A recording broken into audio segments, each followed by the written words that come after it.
existence.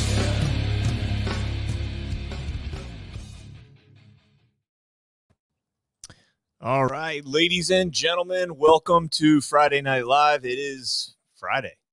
Kind of why it's called Friday Night Live, right? Kind of makes sense, right? Welcome, guys. Today was an epic day, and I've got two really good friends that I haven't done a show with in a long time waiting backstage. I'm going to make them wait long because I can already see Behizy chomping at the bit to make fun of my intro song or something because that's just how he is. Nick was back there like headbanging, and I was like, yeah. And Behizy's just back there like, people.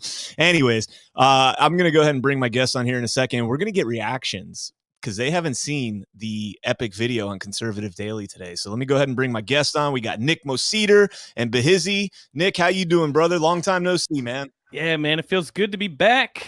I'm doing pretty good. I was on dad duty all day, so I didn't have a chance to watch this epic presentation, but I'm pretty excited. I get the gist of it, but yeah, it's going to be like a live reaction. Yeah, pretty much. Behizy, how you doing, man? Long time no see. You're looking pretty swole, bro. Yeah, man, we haven't seen each other in a long time. Longer than your intro, actually. God damn. That thing just keeps going. Hey, it's a good song, man. You got to remember, Behizy hates music. It's a good point. Behizy hates everything. You're right. Except Capri Suns. Best. Capri Suns? So that's what you were drinking. I was watching backstage and I'm like, what is this guy doing? Does he have a tie-dye water bottle? It's magical. I haven't seen this yet, but I'm excited. I remember when I was 12 and I liked Capri Suns. I got to call you out, though, before we start. Oh. Yeah. So about that next week tweet. What about it? Approximately 2 weeks ago, you and I had a Twitter thread where you tweeted a drop of some kind. We don't have to name what drop it was, but the drop was watch next week, something like that. It was just next week. That's all. Well, that was... Which is exactly what the word on that particular day was. From every mainstream media outlet was reporting the same exact thing next week. Okay, keep going. Hold on. Get more specific. You got to clue me in. What are we talking about here? So there was a Q drop, a 5-year delta, the day that they announced that Trump would be indicted next week. Okay, never mind. Every mainstream outlet was reporting it, and the Q drop was next week, boom, boom, boom. And every mainstream media outlet was reporting next week. Not everything is to be literal. I mean, there's proof in just what they say. When they say watch the water, and you have the EPA head on a 5-year delta come out and say we're watching the water, look, did anything come of the East Palestine going down river? We don't know, maybe, but that was a pretty big thing. And then the boom, boom, boom. We've got 3. Look, guys, if Trump got indicted over New York, he's going to get indicted in Georgia, and he's going to get indicted in the Jack Smith special prosecution. That is coming. So boom, boom, boom. I mean, is he going to walk from all 3? Absolutely. I don't think they have anything on any of these indictments that are going to be coming downstream. So, well, it was 2 weeks after. That's all. It's all good, man. It's all good, bro. Look, it is what it is, man. I mean, you guys know me. I'm not the biggest Q guy, but when I see these deltas, man, the January 7th delta to me was the biggest eye opener for me in the Q movement. I've always kind of followed it passively, but and for years I've said, since probably 2020, I've said that to me Q was kind of like a horoscope. You can listen to it and apply it however you want, but it got a little more prophetic as we got more and more on, and I'm not into it. So anybody out there that's listening that's like screaming at their computer right now, guys, chill out. I'm not an anon, so I don't know all this stuff, but when I see that January 7th good win 15, it's mind-blowing to me. I mean, that was that 5-year delta was so accurate. Bob Good was literally the vote that when he voted, when he switched his vote, they knew that if everybody else voted the same, they knew that McCarthy was going to win the Speaker House. So Good when it happened at 12:36 a.m. So it happened on January 7th by 36 minutes. When, and then 15. It went 15 rounds. It's unprecedented. That to me was the drop that made me start saying, okay, there's really something to this shit. 5-year delta. So it is what it is, but we're not here to talk about that. What do you guys think about the indictment? What do you think I think about it? It's BS, man. It's totally ridiculous. There is absolutely, they say that he's what is he being charged with? 34 counts of business fraud, and one of those counts is supposedly a felony. So what is the rest of them are misdemeanors that have a statute of limitations of 2 years? Yeah. And what is the felony for? I know that there's a lot of theories going around that they're trying to ratchet up one of the a business fraud misdemeanor into a felony by saying that he making it a federal campaign finance violation, right? But even that only has a statute of limitations of 5 years, and there's no actual evidence to support that. You've had multiple prosecutors that have looked at this and decided not to go after it whatsoever. There is one thing that I assume that this is the only thing that makes sense to me. I assume that Braggs is probably trying to go after Trump for tax fraud, because they said that basically what Trump did, he made a settlement with Stormy Daniels through his attorney Michael Cohen. Michael Cohen paid Stormy Daniels, and then they say they have checks with Trump's signature where he reimbursed Cohen. And he did that as a legal retainer fee through the Trump organization. So effectively, he would have, if he did that, then he would have probably written that off as a tax deduction through the Trump organization, when in fact it was a settlement. So he would be underreporting his income. And that doesn't have a statute of limitations. Yeah, but it's also not criminal. They usually reach out to you and say, hey, you underreported by $130,000. You need to pay that back. Right. And didn't the IRS already look into this? Yeah, exactly. Right. That's what I'm saying. It's total BS. It's not a DA's job anyways. That would be a federal crime. Exactly. And you got this Soros district attorney saying he's not going to cooperate with Congress, because they're interfering with his investigation. And Representative James Comer's like, dude, you're a state prosecutor trying to prosecute a federal crime, which if there was a crime to be investigated, that would be the DOJ's jurisdiction. So you're completely out of your wheelhouse here, and you have no choice but to cooperate. He's not even a state prosecutor. He's a Manhattan district attorney. Right. Yeah. Well, here's the thing is I just forgot what I was about to say. Well, let me ask you this, since you forgot what you were going to say. We all know that this is going to be a net gain for Trump. Everybody knows it. Even Democrats have been warning, if you do this, it's so ridiculous and it's so obviously partisan and a political witch hunt.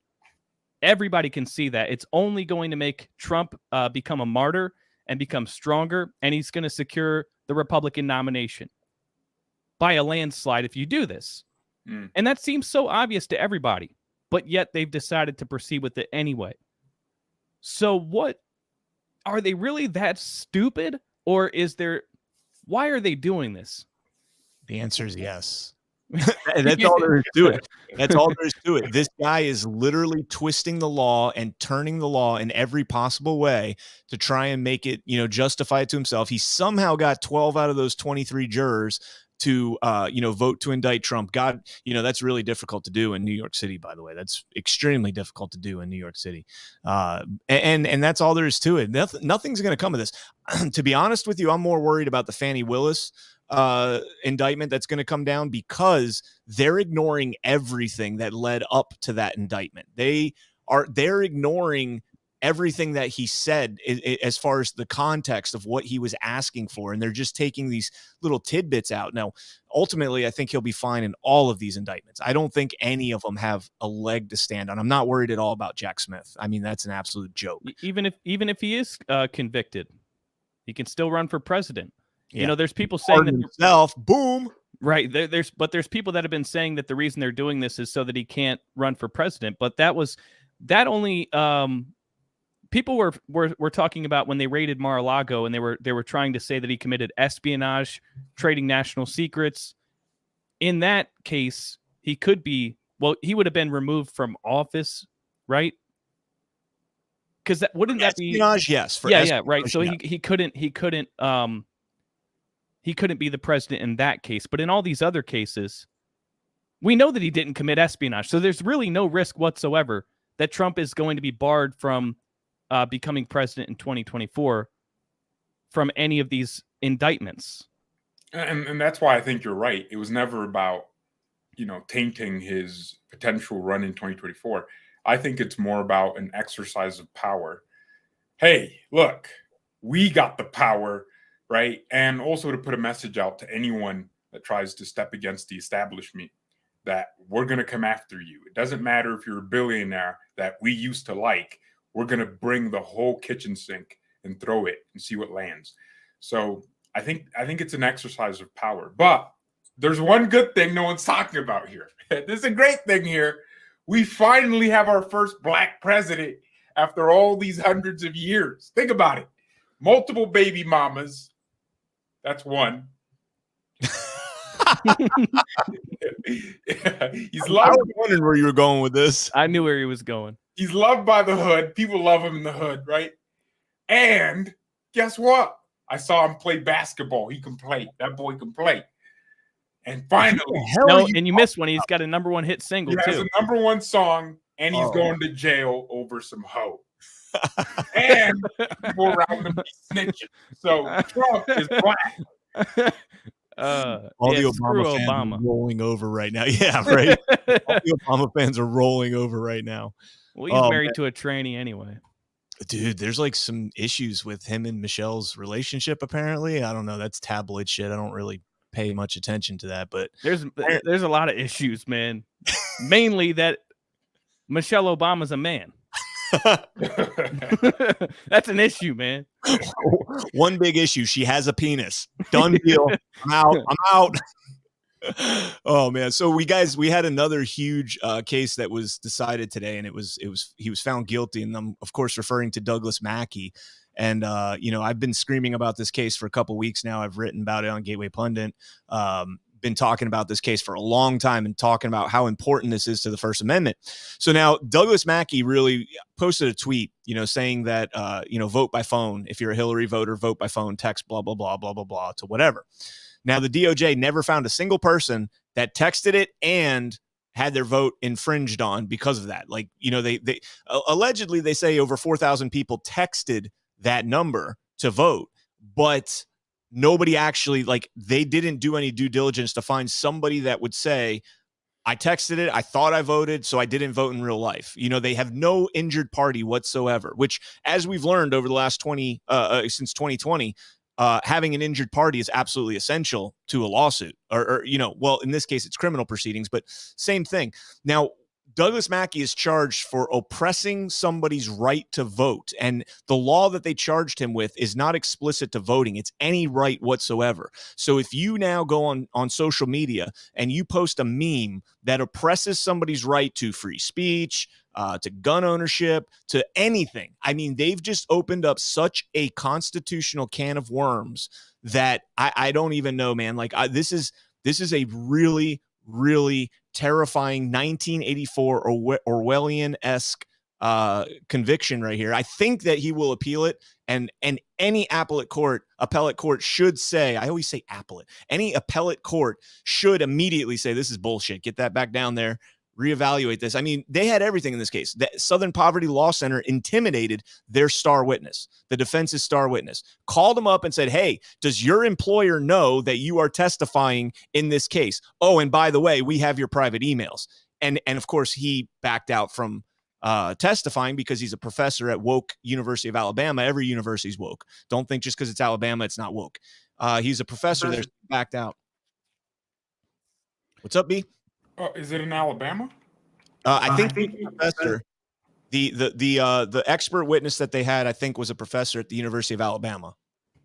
Okay. You want to fact check me? I'm not 100% sure. I'm just thinking of which circuit court it would be. No. It took place up in the East District of New York, but the expert witness was a professor at University of Alabama. Oh, you have no choice with the appellate court there.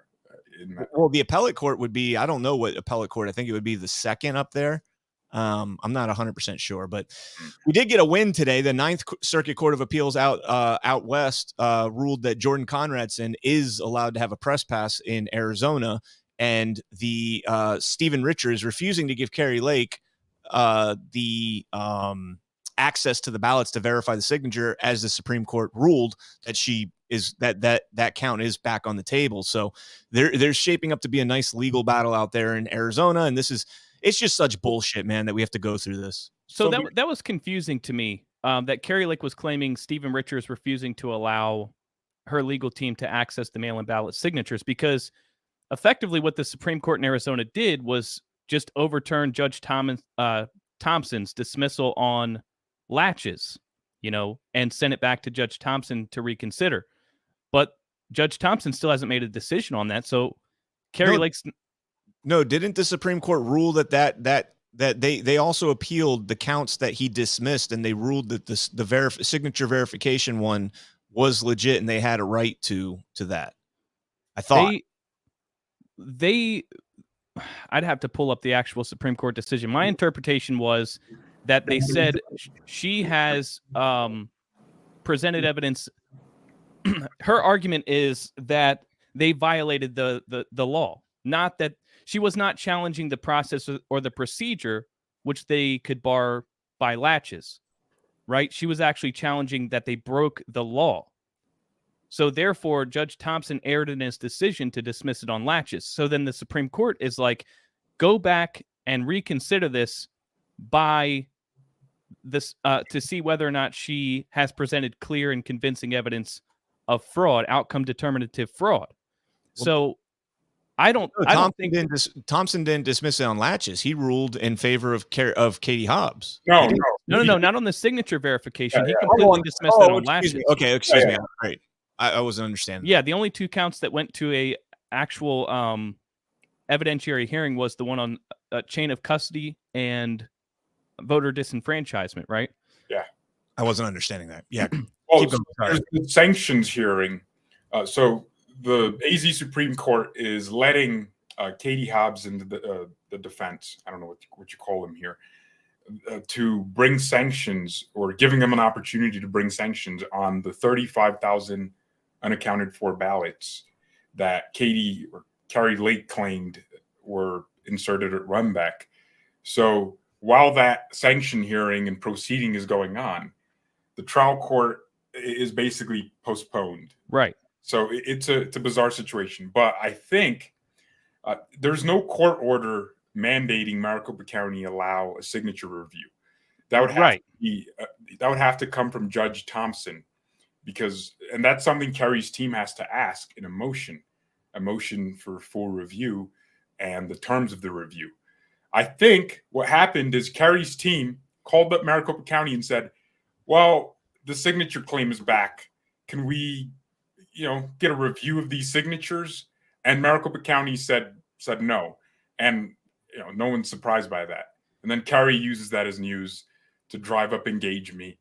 And no, we love Carrie Lake, but it is a little bit of a play. Like, she shouldn't really be out now.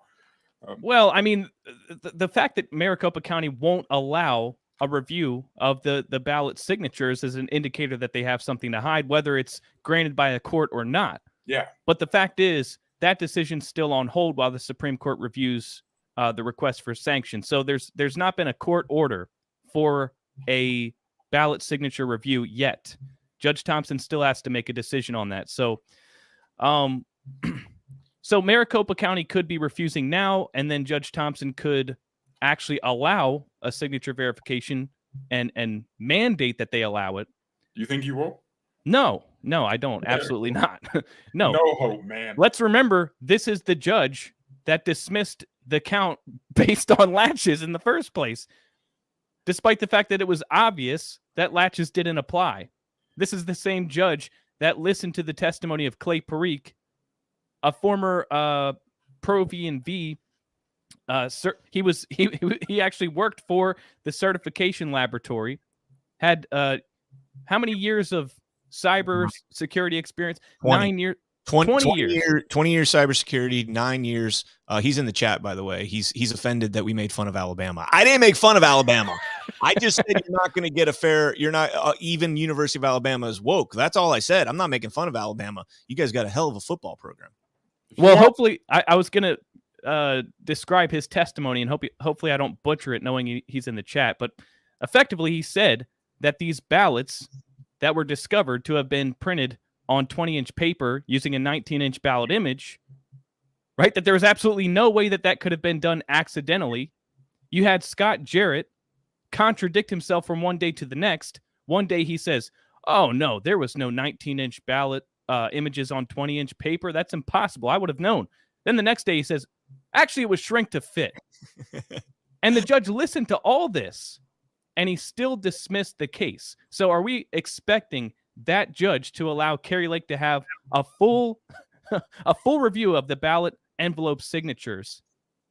Absolutely not. And not only that, he, put this weird standard that basically craps on Arizona law and previous standards that were set. He said the evidence you have to present has to be clear and convincing as opposed to just causing doubt. So, here we are.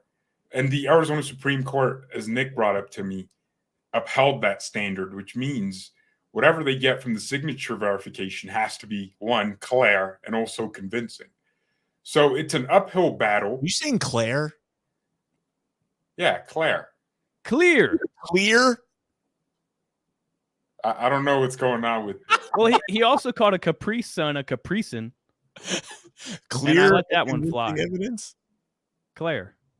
What am I saying wrong here? Claire. It's not Claire. It's clear. Clear. Like when you can see through something, what is it? No, Claire. No, man, what are you doing to me? Keep going. Claire and convincing evidence. Yeah. So that was a terrible standard to set.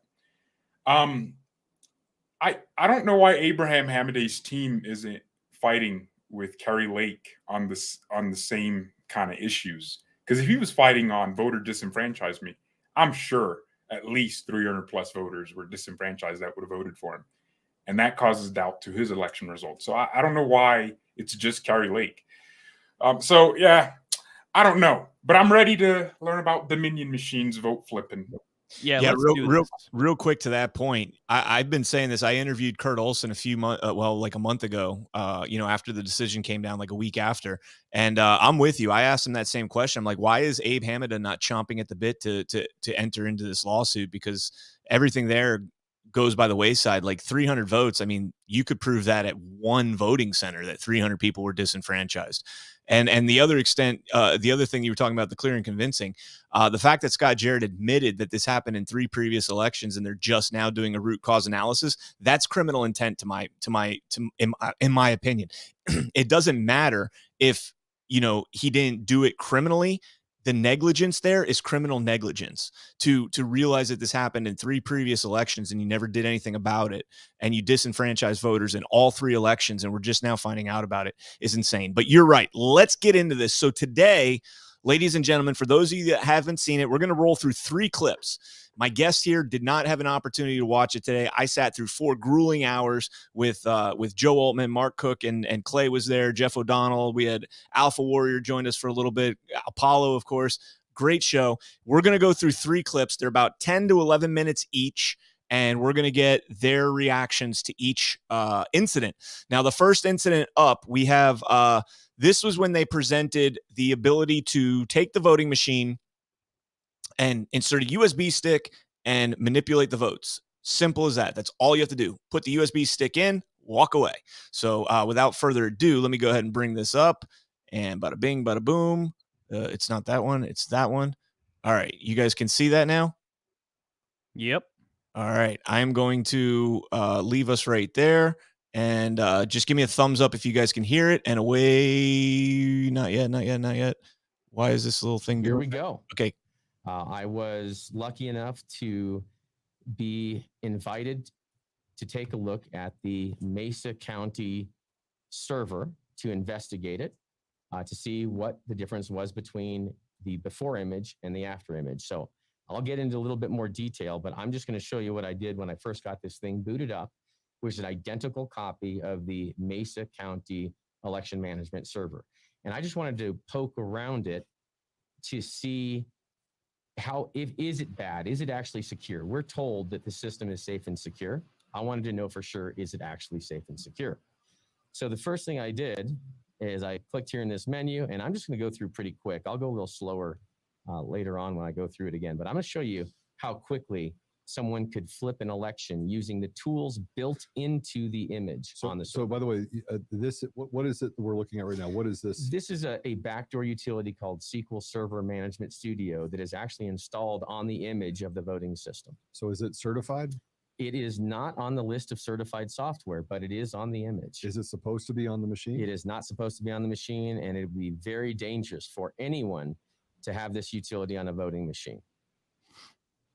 You wouldn't even have to be on the voting machine, though, would you? You, well, there are ways you could get in and utilize another backdoor that's also on the voting machine if you wanted to. But the SQL Server Management Studio can be run either from the system here. So what I'm going to do first, I'm just going to pull up very quickly.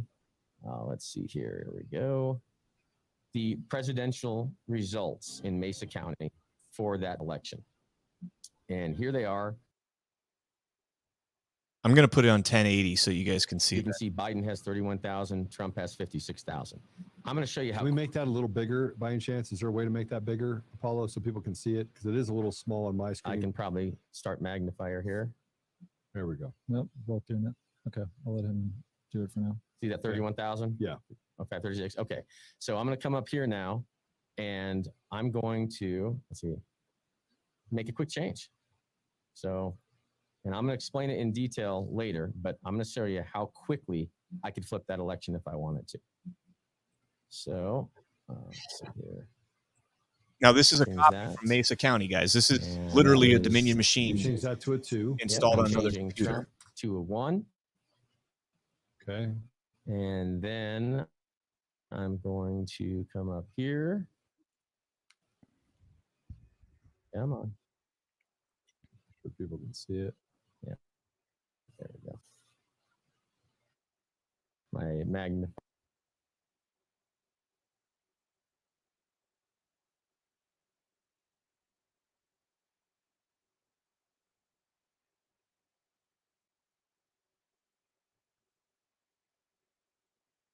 Can't hear anything. So it was fine before.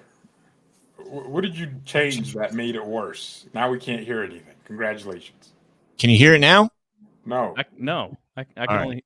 As soon as you did My this, soundboard just like glitched on me. It does that from time to time. All right, so we'll keep Results of going. the election. oh, here we Back go. it up for you. There we go.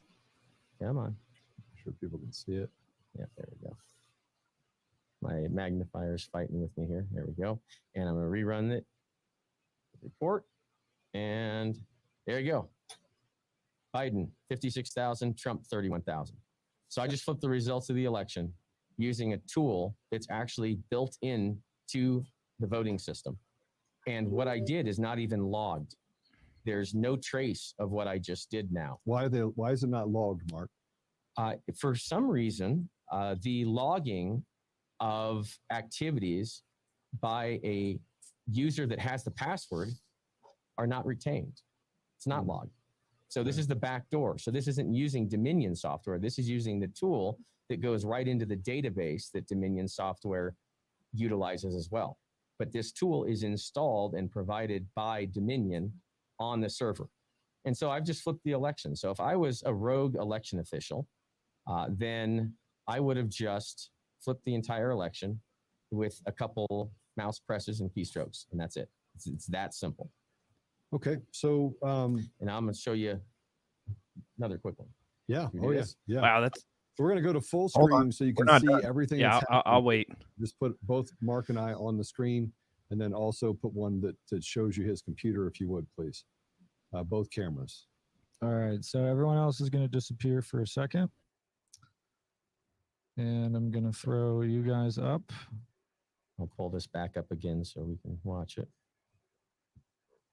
So this is me and Mark, and that right there is a computer, Mark's computer that he's on. So Mark, if you just wave your hand over the computer so they can see that it's your hand. Yep. Yep, there we go. So you can see it on both sides. And Mark, just for everyone, put up one finger so that we can see it on the camera. There's one finger. Oh, there we go. And Yeah. 3. Three. Boom. 3 fingers. Yeah. Okay, so that's your hand. That's my hand. So the reason why I'm doing that, everyone, is because I want you to understand what is happening. But I also want you to understand that these systems were put through certification. They were certified by certified companies that certify them. They're paid by Dominion. They're paid by ES&S. They're paid by Smartmatic. The underbelly, the foundation of these systems are all the same. Go ahead, Mark. Sorry, I didn't mean to interrupt. No, no problem. So yeah, and the fact is these things are all open on the inside. So any election official or anyone that would have access to one of these systems by no matter what means they use to access them would have all this knowledge. Okay. So it's actually very scary. Should have never allowed anyone to have access to any of this kind of stuff. Can you do me a favor and press the execute button one more time because we went out and came back Yep. in? If you press the execute I'll button, press execute right so here. everyone understands that this is the real numbers. That's it right there. Okay. So what does that show? So that's 56,000 Biden, 31,000 Trump. Okay. Got that, everyone? All right. Let's keep going, Mark. All right. So this is a way, one of many that this system could be abused without having knowledge. So for instance, if you don't know what buttons to press or how to open this utility up, let's say someone prepares a USB drive for you and all they tell you to do is Are USB drives used in Dominion machines? They are, absolutely. Okay. Are they used in ES&S machines? Using a lot of voting systems. Yeah. Okay. And election officials think it's perfectly okay to use them because they don't realize what USB drives can also do. So I'm actually going to hand this to you and I'll let you put it in. All right. So you just handed me a USB drive. Okay, so real quick, everyone, you see them right now. That camera that is in the top right corner, that is just a close-up of where he will insert the drive. So here's my hand right next to the computer. So USB drive. Okay, I'm just going to do this really quick. You're going to lose my audio here for a minute. So here's my hand, right? I'm plugging it in. So you just plugged in the USB drive. I'll keep my hands up here off the keyboard. And I'll keep my hands up here. Watch the screen. Bottom left. So this is running another backdoor utility, a second one that is on the voting system, pre-installed. This would never, by the way, show up on the screen. It would never have to show up on the screen. Nope, I actually did this so you could actually see it, and I slowed it way down so you kind of follow through with it. But this could happen in a matter of a split of a second, and you'd never see it. So it actually just ran some database commands using that second backdoor utility that's on the system. Whoa. Now I'm going to press the execute button. Okay. So I'm clicking my mouse. And notice that the elections flipped again. So Biden now has 31 and Trump has 56, the way it was originally. So this is actually a good USB drive because it fixed the flip. But we flipped it before. This flipped it back. This flipped it back. Okay, guys, listen to me. Just for those that are listening, let me just be how easy that was. It's a USB drive. Everyone knows what USB drives are. You can buy them for $5. If you remember anything about Russiagate showed up. So I want to ask a couple of questions of this really quick. Clay, of what you just saw, how does that make you feel about the testing of the machines that you tested for Dominion and ES&S? Just confirms everything I know. And Mark's spot on with it because the USB drive can be loaded a lot of different ways. And there's languages on there. You can make it think it's a keyboard, a mouse, a CAC reader. And the system will never be the wiser. And yeah, so this one actually thinks it pretends to be a keyboard is what it does. So the computer, the server thinks it's someone just plugged a keyboard in. So even if you have a security application that blocks USB storage drives, or you try to limit it to a certain type, it's not going to lock it out. I mean, I deal with this all the time with the CAC readers, right? Because you can put a certificate on it and make it look like it reads. And so here's the thing: the security can be bypassed even if you're checking for it, and they run it in. And Mark did severely slow that thing down, right? How fast would that go normally? You wouldn't notice it. You wouldn't even notice it. Jeff? Yes, sir. Have you seen this before? Yes, yeah. I was aware that, well, I mean, the Mesa 2 report and the things like that, did report that this software that shouldn't be there is on there. And I'm happy. I never thought that got enough attention for whatever reason. So it is good to get that out there.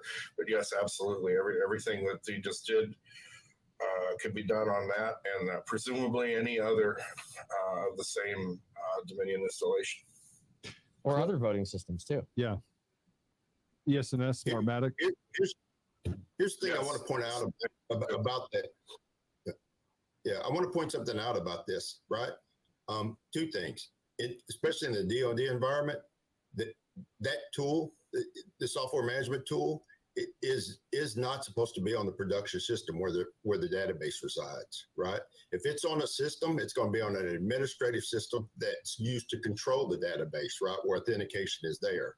And second, if you would not use the Windows authentication, that's the worst practice ever. The database authentication should be totally separate. That's part of your layered security. It's just horrible practices. Not even bad every practice was horrible. Everything. I looked through this. There are probably 1,000 different things that they did wrong. No best practices were followed. I don't know how this thing ever passed any testing or certification. I've set up dentist office computers with far more security than the systems we trust to count our votes. I mean, it's absurd. So I wanted to at least wet your whistle. There's more. We got more. Okay, so there he's just going to basically tease that out a little more, that there's more. So there you have it. Does the SQL database is something we've known since Matt DePerno in Antrim County. We've known that this SQL database was on there. We just never really, we knew it was illegal too. We knew it wasn't authorized. It wasn't certified on the system, but we never knew what it was capable of. We kind of got a taste of it when DePerno and Lenberg did their hack back in, I think it was like June of 2021, but we never saw it do it in real time like Mark Cook just did it, where you plug it in and boom, it does it. That's it. Just right. done. Right, because I mean, first of all, this Microsoft SQL software, everywhere that we've looked at a Dominion machine, we have found this Microsoft SQL database within that machine, whether it be Pennsylvania, Michigan, Antrim County, whether it be Maricopa, Arizona, and obviously Mesa County, Colorado. I'm probably missing a few, but everywhere that we've looked, we've found this, and it's not supposed to be there. So everything that you just saw is made possible by that Microsoft SQL database, which is not supposed to be there. And every election, these VSTLs or whatever, voting system test laboratories, Pro V&V and SLI compliance, are certifying the equipment despite the fact that it's on there. And you know what, this is actually pretty mind-blowing, because my whole understanding, because I'm not a tech guy, but just from listening to other experts, from what I've gathered, you can rig an election via the Dominion software, but I always thought that if you did a real forensic analysis of the machines, you'd be able to catch them. Yes, I'm glad you picked up on that, Nick. Keep going. Because I assume that because of how hard they fight against people being able to access them and look at them and look at the source code and the log files, they fight you. But why? Because clearly this proves somebody can rig an election and then allow you to look under the hood, and you're not going to find anything, because this exploitation doesn't show up. And I also, I assume that this would require somebody on the inside to directly alter the outcome of an election. But the fact that you can program a USB card and then hand it off to an innocent bystander, and they unknowingly plug that into the machine, and it altered the outcome of an election, running command prompts behind the scenes, and it doesn't even pop up on the screen, is terrifying. Because how easy would it be to just, hand off a USB drive to somebody, and they're committing treason without even knowing it? All right, Nick, I want to get Behizy's reaction, but remind me about those USB drives as soon as Behizy's done. Behizy, what'd you think, bro? Well, I'm not surprised. It's similar to what we learned from DePerno, but like you mentioned, it extrapolates and shows that USB drives can just be inserted. And Nick is right. What if they just handed these to a bunch of mules? I'm joking. They could have. They could have. Well, when it comes to election rigging, I mean, maybe 2 years ago, I would have agreed 1,000,000,000% that they used the machines to flip votes and do all of those things. But I think they might have done that in a state like Georgia, right, where the machine fraud is so easy to do and not get caught. But I'm looking at it now, and I think they simplified it. It's harvesting ballots. Machines are just there to be supplementary.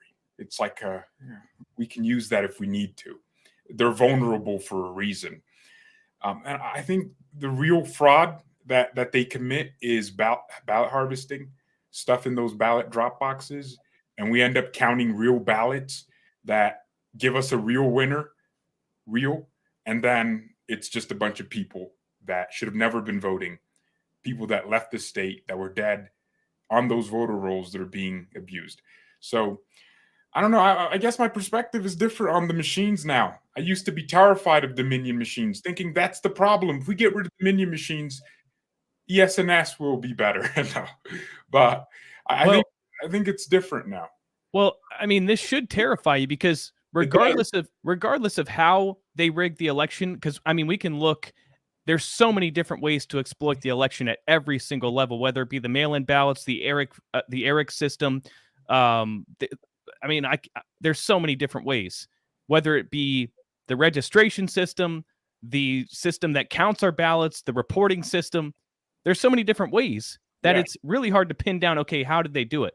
But it doesn't really matter because if this exploit is there, this vulnerability exists, there are bad actors, nation-state actors that are going to do everything in their power to try to exploit it because we're talking about the most powerful nation in the world, the biggest economy in the world, and all it takes is a freaking USB drive. I want to get back to what you were saying, and you brought USB up again. So I texted our friend Greg in Pennsylvania. We know who we're talking about, right? And I said to him, basically, that I'm writing an article and I want to make sure I'm getting the facts right on this. When you testified in the Gettysburg hearing that you saw a man with a bag of USB sticks, was that man plugging them into the machines? Because I thought he said that, but I wasn't 100% sure and I wasn't going to dig through it. So I got his number. I'll text him. And he said, yes, his name was James Savage. He was plugging V drives into tabulation servers. Oh. So when you talk about this, a hack like this, and you talk about it being done, you got to go back and look at the Freemans, Ruby Freeman and her daughter, when they did that little hand swap. You know, we all were like, that's a USB stick. And then she goes and testifies, no, it was a ginger mint. Oh. Why would you ever take a ginger mint and be like, yeah, stretch, here, take that, put it in your pocket, slide it. Wait, hold on. There's mints, ginger flavor. Ginger, yeah, that's terrible. Yeah, I was thinking the same thing. I mean, I almost believe them. Junior mints, but she said ginger mints. When she I hope she meant junior mints because even those are disgusting. Actually, speaking of Georgia, shouldn't we be having a case ballot inspection? What's going on, Brian? You're plugged in Fulton County, yeah, voter GA. Still waiting. We're still waiting. For who? On the local courts there on Amero to come back and say, yep, I looked at the case and you guys are good to go. Here's your ballots. So yeah, it's back at the lower court. I'll text Garland tomorrow and ask him what's going on with that. David Cross, I asked him if he thinks they preserved the ballots, and not a chance. It was the funniest answer you could have given me. I forgot what it was. F no. I asked him too. He said they were supposed to, but I mean, what does that really mean at this point? But guys, just think about all the memory stick stuff that we've had. I mean, I've got videos. You know, when this aired, people were sending me videos of election workers plugging USB sticks into the machines. You know, all it takes with that is just one simple thing like that. And Behizy says, you know, it's the ballot harvesting. Well, why ballot harvest? First off, I don't know if you could have made up the gaps that Trump won by with ballot harvesting alone. I really don't. I don't think you could have. Second of all, why ballot harvest when you just do this? I mean, all you have to do, and what do? You stonewall them when they want to look at the ballots. Hey, Antrim County was flipped. Okay, let us count the ballots by hand. No, you can't. You know, let us see what kind of access there was, and we'll get into other ways that this can be manipulated as well. Good. Let me ask you this, Brian, because you're a lot more knowledgeable and tech savvy as well. So an exploit like that, well, than me. Okay, maybe. Okay, I think you focused a lot more on these systems than I have. For me, it's been simple. It's once I learned that the source code's proprietary, that we're outsourcing we're outsourcing this the technology that counts our ballots to a third-party vendor that shares an office space with George Soros. I was like, all right, we need to get rid of them. And I didn't spend hours upon hours dissecting how these machines work and, all that stuff like you have. So I think you would know this, the answer to this question. If you were to use this exploit, if you were to simply plug in a USB stick, which inside the Microsoft SQL database flips the election, would that reflect in, say, the cast vote record? Or would you easily be able to just look at the cast vote record and say, this doesn't match up? Because if that's the case, I would think that somebody would be really hesitant to use this exploit if it can be easily detected. Like, for one, we know that the ballots aren't going to match up. But also, I would imagine you could detect this in the cast vote record or the system log files or some other way. And so that would make me think that they would probably be more likely to insert fake ballots, in the event that there might be an audit or something like that. Yeah, what do you think about that? That's a really good question. I don't know the answer. I'll be monitoring the chat for Clay to give an answer. Clay, if you want to text me an answer to that, if you know it, would the cast vote record pick up on a switch like that? Let me know if you got an answer to that, because I don't. Admittedly, I just wrote it down to ask because that's a really good question. The other thing you need to keep in mind, Nick, is, and you guys didn't get to see the whole presentation, but Mark explained that this USB hack could be used to do just about anything you want it to do. So he just flipped them here. It could be used to add votes to certain candidates. It could be used to take away votes from certain candidates, make ballots disappear. There's all sorts of things that this hack, the manipulation of the database. He just used this as an example to show you can flip the votes. You could literally Clint Curtis hack this and make it 51-49 if you wanted to. Well, another point is they never audit down ballot races. It's always statewide. He says, Clay Creek says CVR is created from the system. So I would imagine that Clay does it. Oh, he's texting me. All right, go ahead, Behizy.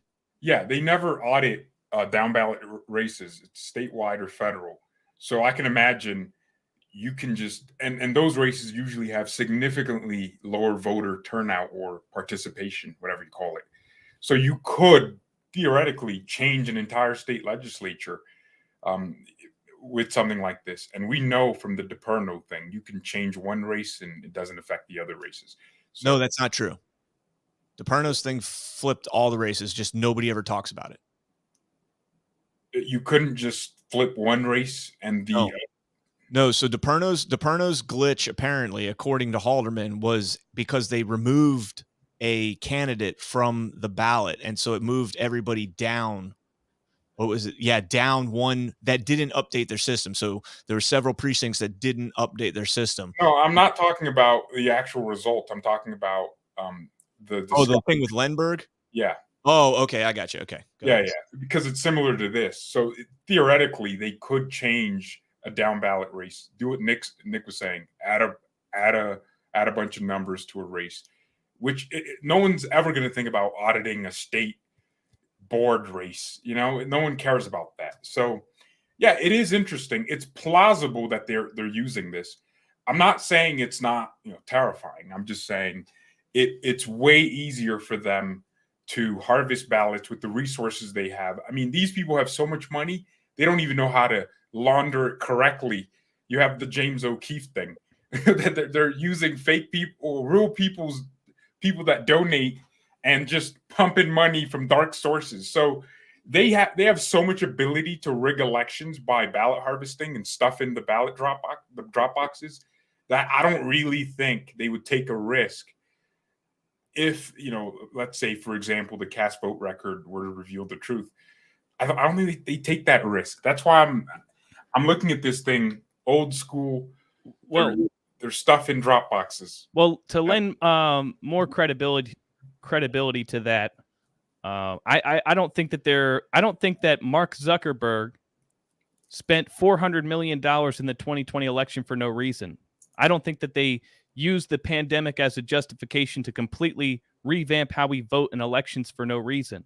Right. They did that so they could exploit the mail-in voting system. And so if they had the ability to just upload a USB drive and flip an election, if that's the method by which they stole elections, they wouldn't have needed to do any of that. Yeah, because also at the local level, the people that are processing the ballots, not all of them are radical communists. It's people like us. Someone would have seen, oh crap, this race doesn't make sense. The numbers don't make sense. They don't add up. So we did see whistleblowers in 2020, but you would have seen a different level of whistleblowers when numbers were just flipping upside down. And I think you would have seen. We did. All of Audit the Vote PA was like, yo, every single county doesn't reconcile with what the state is putting out for each county. They didn't match up. We saw it. I mean, this is going back to 2020. We saw it. It's just everything that we did, they dismissed on latches, on standing, on, you waited too long, whatever it may be. Like everything that is being exhibited here, we have seen. Oh, do you think? Do you actually think? I mean, you do know way more than me on this subject, but would you say all of those things that were happening, like this switches and numbers, it was the machine manipulation? Or yes, I firmly believe that what we saw. So look, this is death by 1,000 cuts. We've always known this. It was death by 1,000 cuts. When you're winning in Pennsylvania by almost 700,000 votes on election night after the polls are long closed and everything's pretty much said and done, and they're just waiting to count those mail-in ballots, right? Just wait to count those. You couldn't make up the 700,000 mail-in ballots. I mean, there was plenty of math out there that was like it's statistically impossible. In fact, what's the guy named Sean Parnell race? What's the Marine's name? The Democrat Marine that ran against him. He's a congressman. He ran against Fetterman. What the hell is his name? He's kind of moderate for a Democrat. But anyways, he called Sean Parnell and was like, mathematically, there's no way I could win. Congratulations on your victory, whatever. And then they counted for 2 weeks or whatever, and he ended up winning. I can't remember the guy's name off the top of my head. Somebody will get it in the chat. But yeah, I think this might be a last resort. I think this might be like either a last resort or you shave enough off on all these counties. Because remember, this USB, it does not have to flip the vote. It can add votes. It can take away votes. It can make it so it's guaranteed to run a certain percentage down the road, whatever it was. And just real quick, Clay texted me and said the CVR could miss it. Remember, numbers could look correct. CVR is created from the system, not at the tabulators. It's undetectable. Well, that answers that question. Yeah. So the bottom line here, guys, is this is not going to prove anything that happened bad in the 2020 election. It's not going to. You can take circumstantial evidence, like Greg said, where Jeff Savage was plugging USBs into the thing all night. You could look at Claire Woodall-Vaugh when she rushed back to go get that one USB. You can look back at internet connectivity with Spitzer Rubenstein when he had access to the hidden network.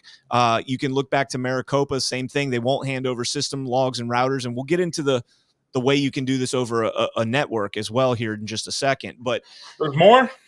Oh yeah, there's more, dude. He does it again in a different way. So yeah, there's more. And then we're going to play a clip where he's talking about the Secretary of State's office, something I've been holding inside for over 2 years. 2 years. I finally got over it. And you guys will hear it in a second. But I just want to say this. You guys talked about O'Keefe Media Group. Did you guys know that I had the exclusive on that? No. Yeah. Exclusive on what O'Keefe Media put out. I had the exclusive on that. Oh man, why didn't you put it out? Because I was told not to publish it yet because they're still working on the details or whatever, and that he was going on vacation for 7 days. And so I was like, okay, well, in 7 days, whatever. And then Epic Times actually wrote an article about it before O'Keefe even did. And I was like, well, that kind of sucks, but whatever. And then O'Keefe put it out there. Look, I'm not mad about it. I just want to show you, like, if I would have done it, it would have been one story. It would have been buried in a day, and that would have been it. But because O'Keefe did it, it's going to get national exposure. It's going to live forever. So I'm actually very happy that I didn't get the exclusive on it, because if I did, it would have been dead. DOA. It would have Well, I mean, the Gateway Pundit reported on that happening in Washington State back in, I think, December 2021. Yep. Yeah, because there was a guy, I think his name was Greg Gleason. Yep. Yeah, Ooh, and he discovered Chris Gleason. Chris Gleason. And I was he close. And he was part of this, the group out of Maryland that put this all out. But this was a much bigger scale. This was nationwide, and it was just massive. I mean, the amount of fraud that is, I have the report. The amount of fraud that is in this report is insane. Like, you just got a taste of it in that 9-minute James O'Keefe clip. It is fucking insane.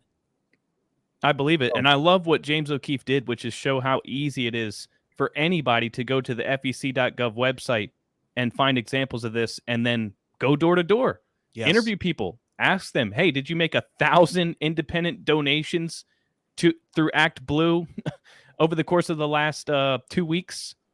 You know, Dude, that's the craziest thing to me. And they're targeting these 90-year-olds that don't even know how to use a phone. Bingo. But they're going on Act Blue every day, twice, and donating $50. The first guy, the one that said he wants to take a baseball bat to Trump's head, that crazy TDS psycho guy, I did the math.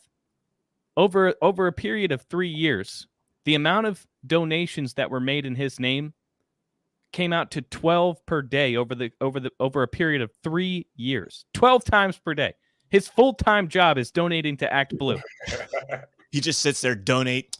That's like every waking hour for an 80-year-old man. This is a script, dude. Like, this is easily provable. If the government really, if the DOJ really wants to get to the bottom of what happened, and they don't, because they all benefited from it, they're all benefactors of this.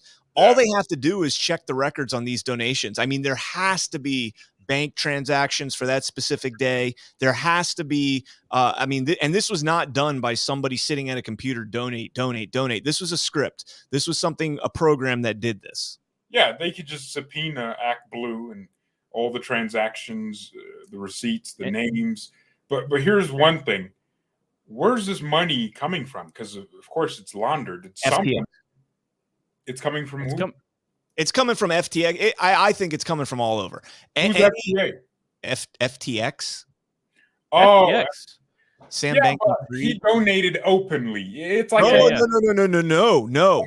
Do you remember when Elon Musk tweeted out that Sam Bankman-Fried donated $40 million? It's likely closer to $1 billion, but it's all dark money. Oh yeah. Elon Musk won't say something like that without having some sort of intuition as to what's actually going on. He said it was more like $1 billion in dark money.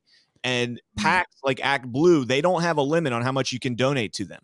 So you can only donate, I think right now we're up to like $3,800 per candidate. Every election, it goes up $100.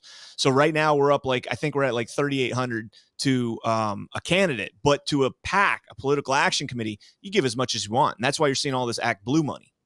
I see. My assumption was that it was foreign nationals, because it's clearly it was a Sinaloa cartel.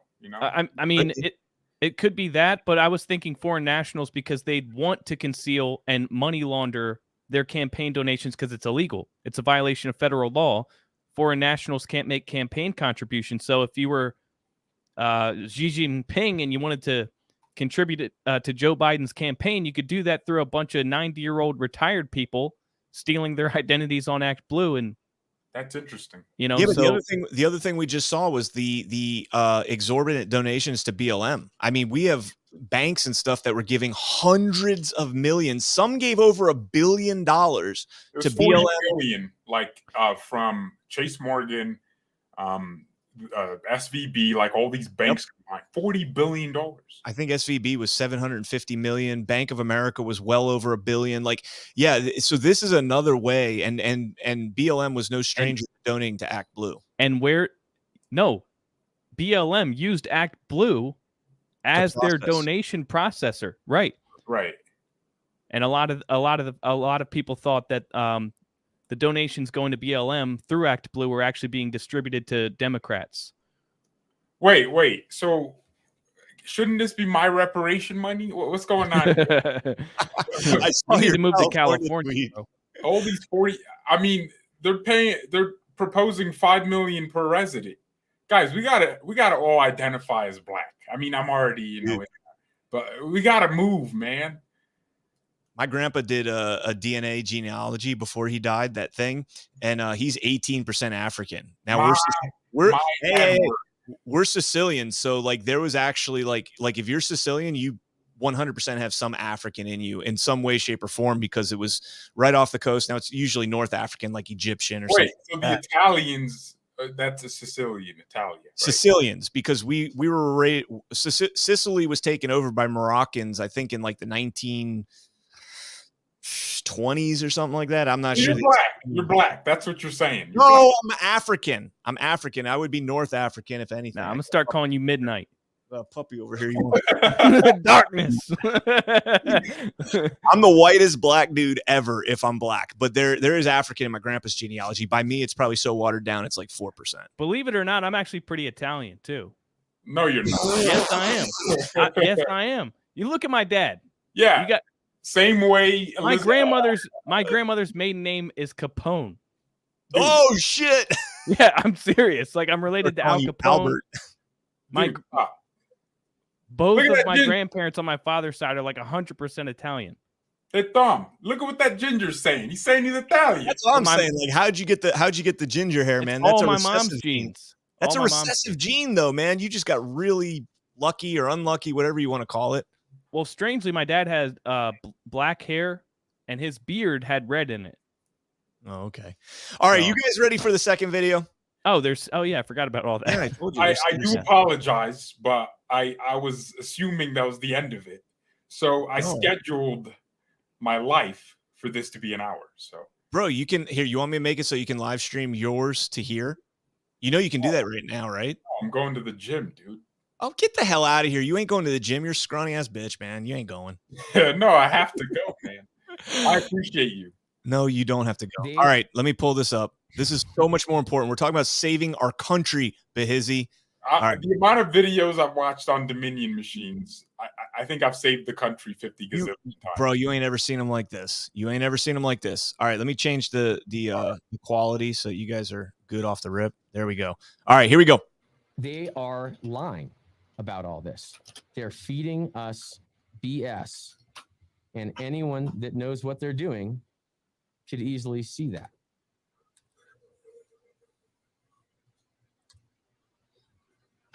So for instance, and this time I'll go slow so you guys can all follow along.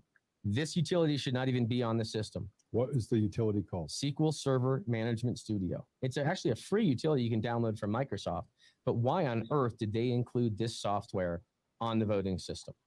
There is zero reason that software should be on there. Now, someone could put it on there.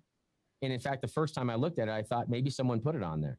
But then when I saw the after image, I noticed in the after image that it actually had it pre-installed, and they took an image immediately afterward. And you can see the actual installer script install it.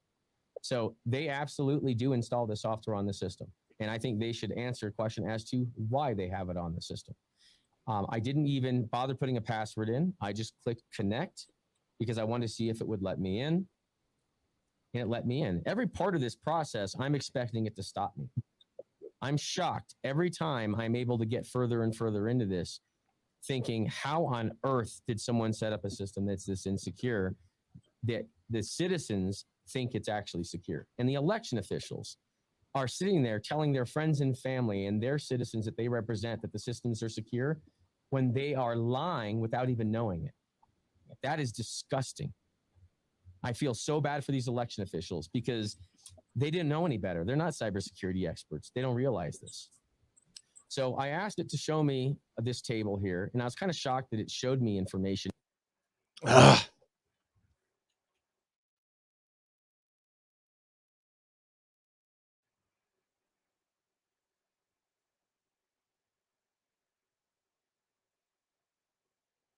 Can you guys hear me?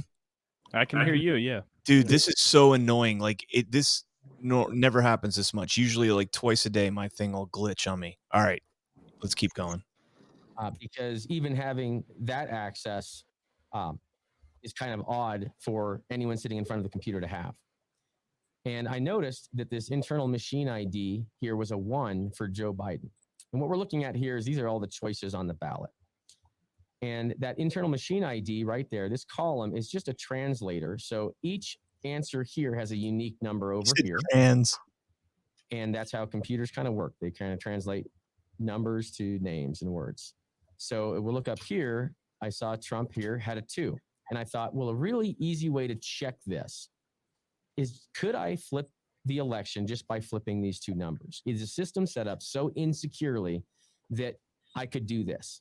I mean, what if you had a rogue election official that really just didn't want a certain measure to pass, or really wanted their cousin to win the election? If you have a system that would allow this type of thing to happen, how on earth is that safe or secure? But you can do this systemically through the process of moving these ballots from Dominion even to Seidel to in that black box. So there is a way that you don't even need to do all this. I mean, everything we're talking about is great. Yeah, this is just the voting This is system. just the only. voting this system is only. one way to manipulate one part of the system. Right. And so I'll pull this report up because I wanted to see what the results were before I did anything. And so I saw Biden had 31,000, Trump had 56,000. And so what I'm going to do is I'm going to see if it'll let me edit this table. And I was hoping that, okay, well, it lets you view it, but it should certainly not let you make any changes to it, because that would be really stupid to set up a system that allows that. So I clicked on edit, and it kind of pulls up what looks like an Excel spreadsheet almost. And you can see that same table information here. And if I go to the bottom, you can see Biden here with a 1. So all I'm going to do is I'm going to change the 1 to a 2. And I figured as soon as I try that, it's going to say, you cannot do this. Access denied, unable to save, some type of error message. And I pressed enter and it took it. So I kind of grinned thinking there's no way that they are allowing this. This can't be this easy. And I changed this 2 to a 1 and I press enter and it took that. And then I went back here and I re-executed this query to pull up the results, and I noticed the results completely changed. So that's all I needed to know. Right there, this system out of the box allows people sitting in front of it to manipulate it like this. It didn't have to be set up like this. They could have secured this and locked all this down, and I shouldn't have been able to get through any of these steps. In fact, the software utility shouldn't even be on the system. And then I thought, well, I wonder if I can connect another computer that's not even the Dominion computer, but let's say I connect my laptop to the Dominion network. If someone were able to do that without being detected, could they use a different computer to do it? So in Mesa report number 2 actually walks you through that. It walks you through all the screenshots. That's all the things that I did to see, are we actually being lied to or not? And found out we were. I connected my laptop to it. I downloaded the utility from Microsoft for free. And there's nothing against SQL Server. Microsoft makes a good product. But SQL Server Management Studio is a utility that should never be on a voting system. And so I downloaded that. I connected to the voting system across the network, and I was able to flip the results of the election without leaving a trace anywhere with that. And then I decided, well, I'm going to try with an iPhone.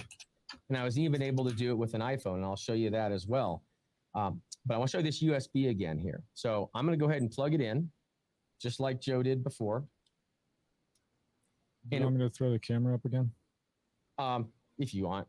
Yeah, it's going to do the same thing that it did before. So it pulls up this other utility. It's a backdoor utility called SQL CMD, SQL command. It pulls it up in a DOS command prompt. It's an old school utility, but it is on there. They did install it on there. And it tells it first what database to use. It's actually setting Donald Trump to a 2. And then the next line here is going to set Biden to a 1. So the same thing I just did with my keyboard and mouse, now it did it scripted here. And then it's going to exit and it's going to disappear off the screen. And then I'm going to click execute here to pull the results again. And there they are. They're flipped again. Now, the other very interesting thing about this USB drive is it is not just a keyboard emulator. It also has a built-in wireless access point. So I could pull up my phone here. I'll go ahead and connect to the wireless network, and I set the name to be wireless backdoor. So I'm going to connect to the network, which is being advertised by that USB. And now I'm going to connect to that device. And here it is. And some of you might already know what this device is. Connect here. Okay, so I don't know if you can see that, but that is the interface to this particular device. So what I'm going to do is I'm going to load some pre-programmed payloads in here. And this is basically a list of commands. And so I press load, and it's actually loading it from that little USB device.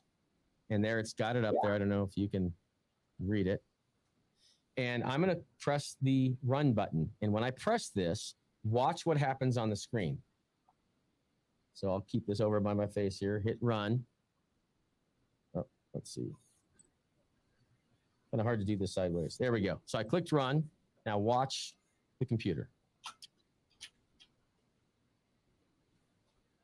Okay, I think I hit run.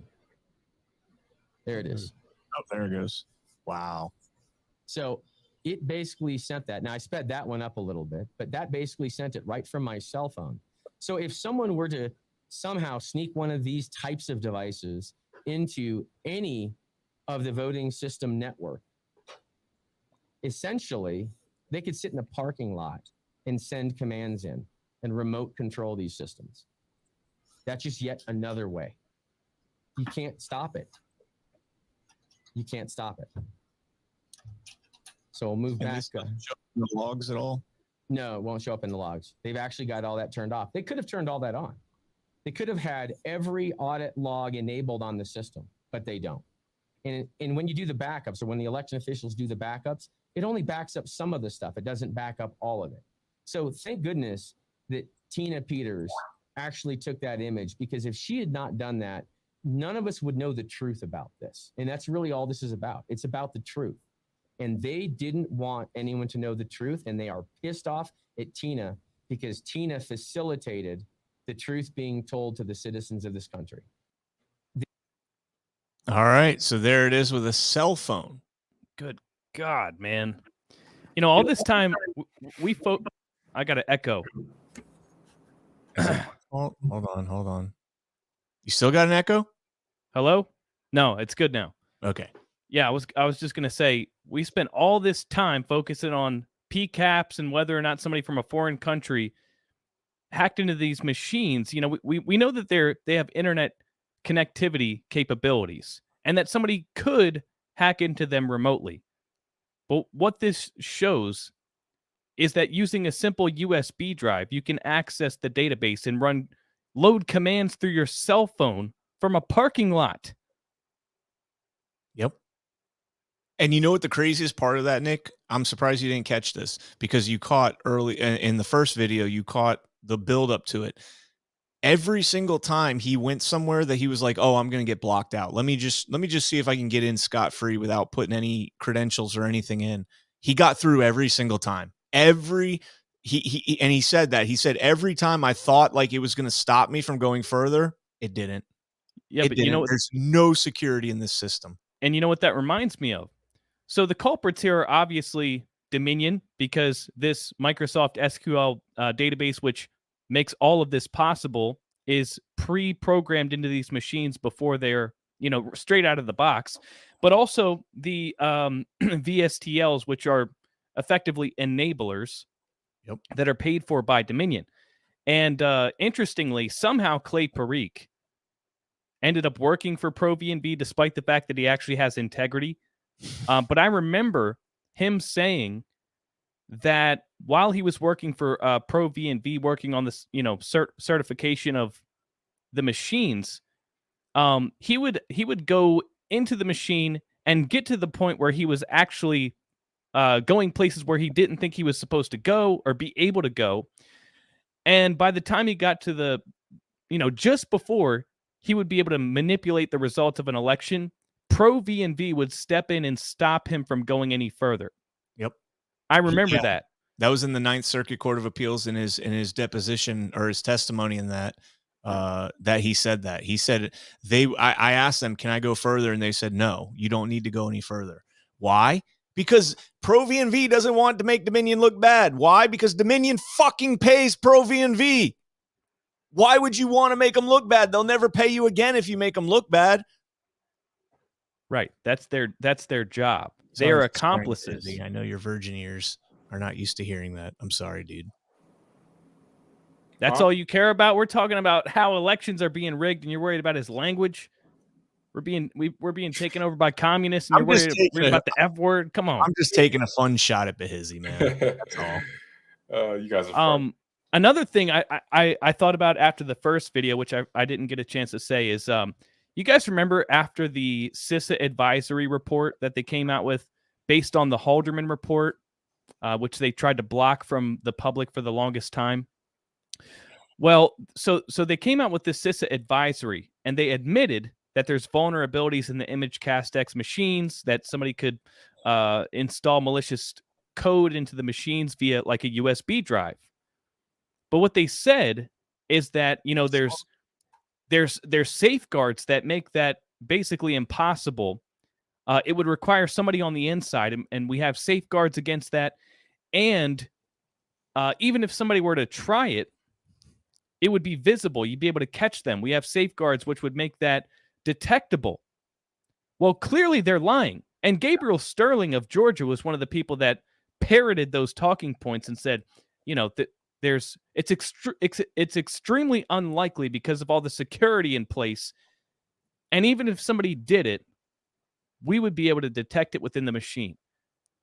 These people are liars, and they have to all be in on it. True. Well, we just gave, or not we, this dude just gave Fox News great defense. Yes. against Dominion. They have to use this if they're, you know, if they actually want to win. But something tells me Fox doesn't mind losing this. I think you're right, Behizy. I do. I think you're right. But there's other people involved. Joe Altman's involved. Gateway Pundit's being sued. OANN is being sued. Newsmax is being sued. There's a lot of others. So somebody is going to use this. Somebody is going to take this and say, look, everything we said is feasible, but you've denied us. You've stonewalled us every step of the way from looking at the evidence that would prove one way or the other whether we were right or not. The only place we ever got to look at ballots was in Maricopa County where, oh, wait, what's next door to Maricopa County's MECTEC Center? Oh, Runbeck is right there. So every ballot that was put in there, you know, maybe that's why they gave us, I've said this all along, maybe that's why they gave us the Maricopa audit, because one, they knew that Runbeck was there. They knew that the bulk of the ballots, Runbeck, you know, the mail-ins go back to Runbeck first and then come to the METTEC. We know through Jan Bryant's testimony that they were bringing ballots in for 10 days after the election, you know, just bringing truckloads of ballots in.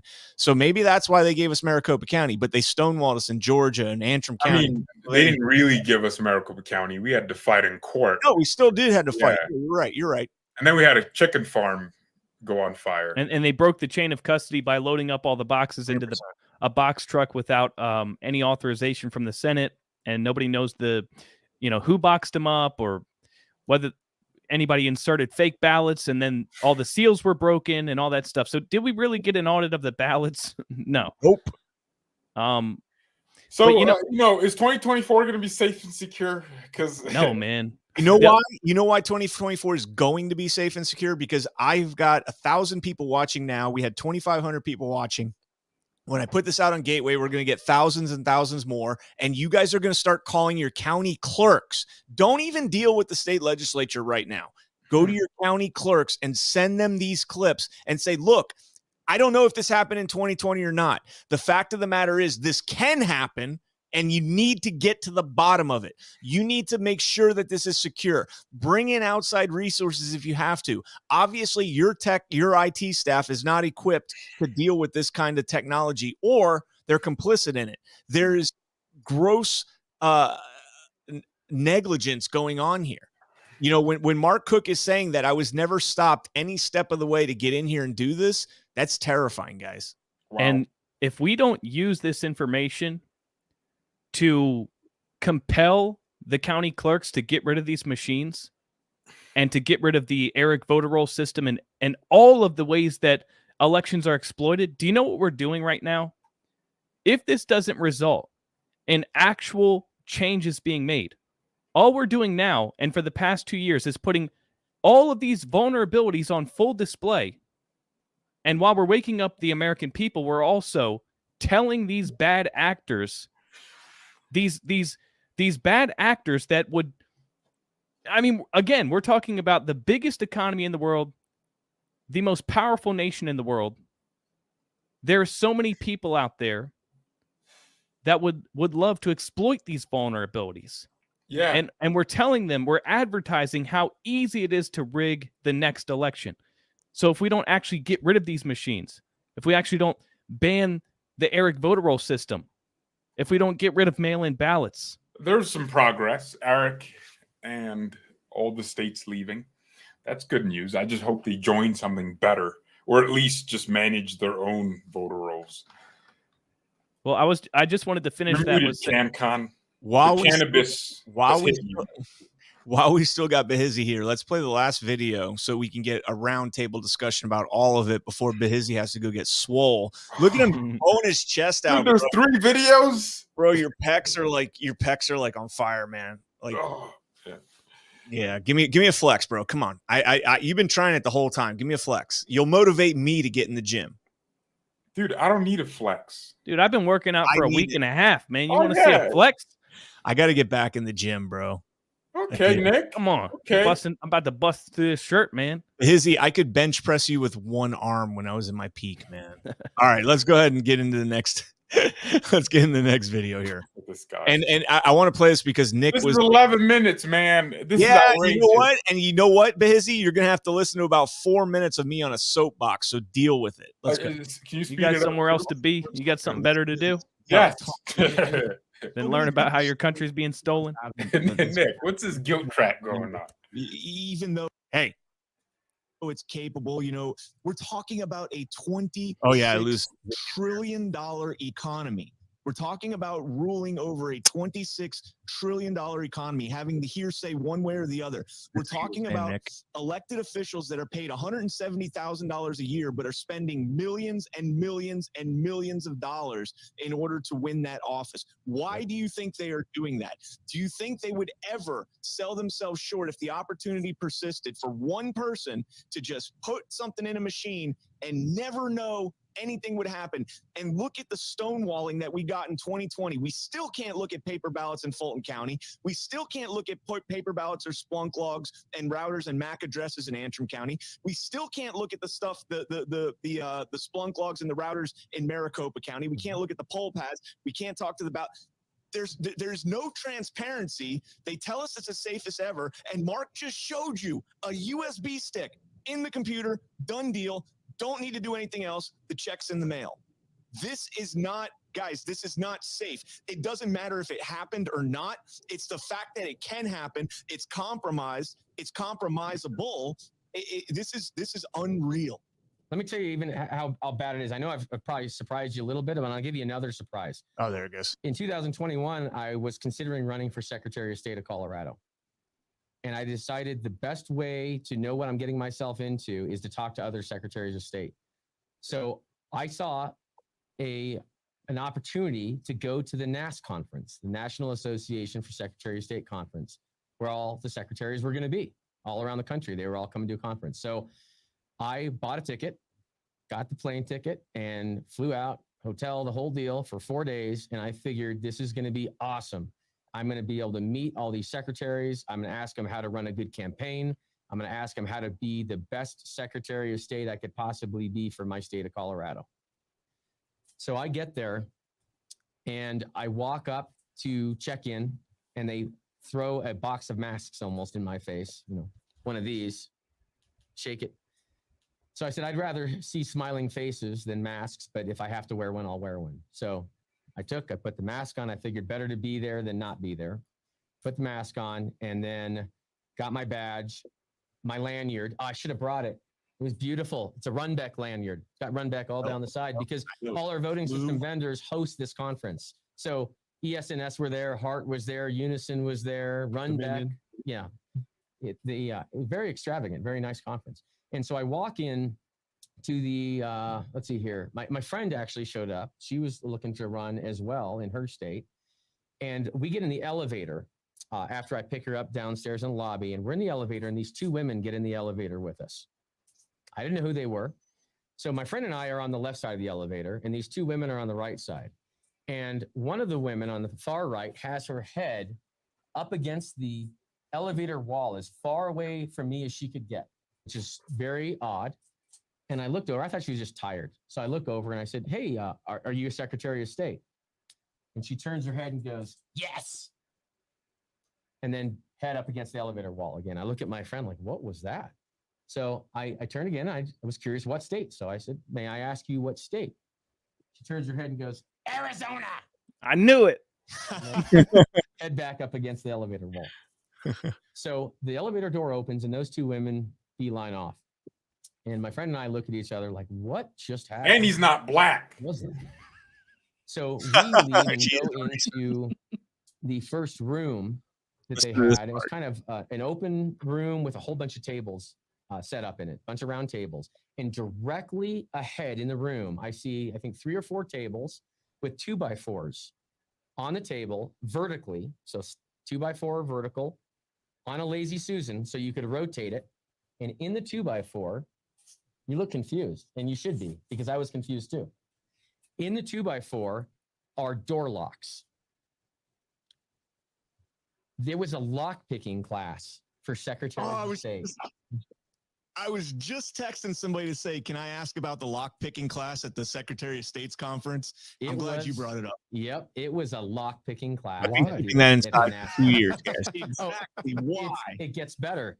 There was also another set of tables. One of them was how to hack a webcam. Another one was how to hack wireless networks. Another one was how to solder. It was actually, you could solder this circuit board, teach your Secretary of State how to solder things. So those are classes being taught to our Secretary of State at the NAS conference. And I found a table with CISA, C-I-S-A. Look that up. You guys are probably pretty knowledgeable about it by now, but if you aren't, you better be. So I go up to the potential, I can't say. I said, okay, well, just what percentage of states have Albert sensors? That's confidential, I can't tell you. I said, okay, how do they work? Oh, well, she tells me they monitor the network in the counties and, every 2 weeks. And I said, oh, interesting. So does someone come out to each county that has these sensors to check the sensor? She says, oh, no, they do it over the internet, over a VPN.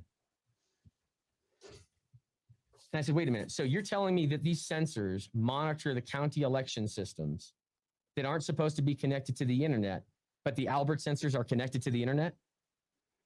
And at that point, this guy walks in through the front door, beelines over to me, gets in my face and says, what are you doing? I'm not doing anything. He said, are you recording? I said, I'm not recording. I'm just asking questions. He said, well, if you need to have a press pass. You need to get out of here. I said, I'm not recording. I'm not press. I'm just an attendee of the conference.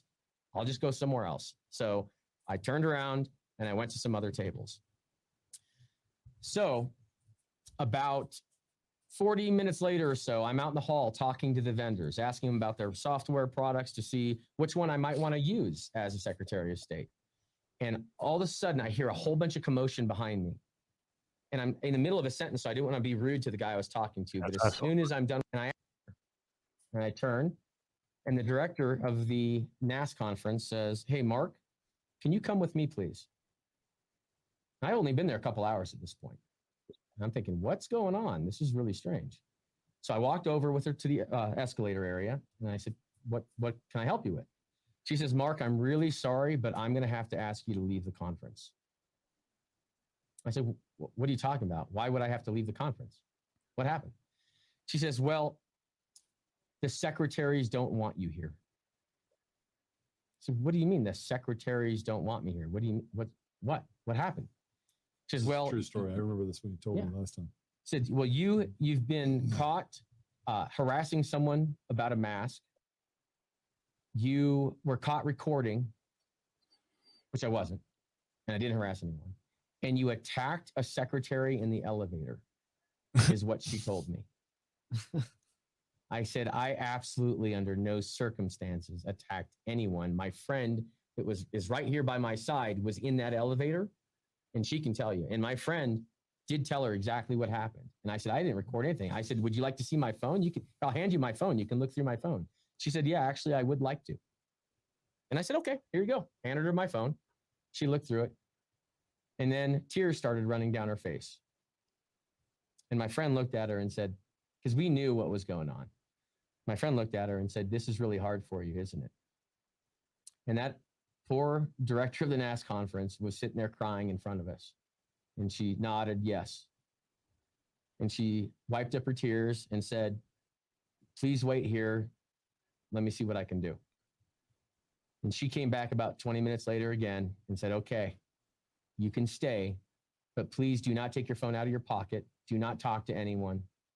And don't give anyone any reason, there's nothing I can do. I said, okay. Well, I said, I really appreciate you fighting so I can stay. Thank you very much. And I stayed. And for the next 4 days, 2 SWAT team members showed up with long guns and followed me around everywhere I went. In every room, they'd sit there at the other end of the room. All right, we can end it there. So okay, I'm glad I stayed. What the hell? What's going on? Yeah.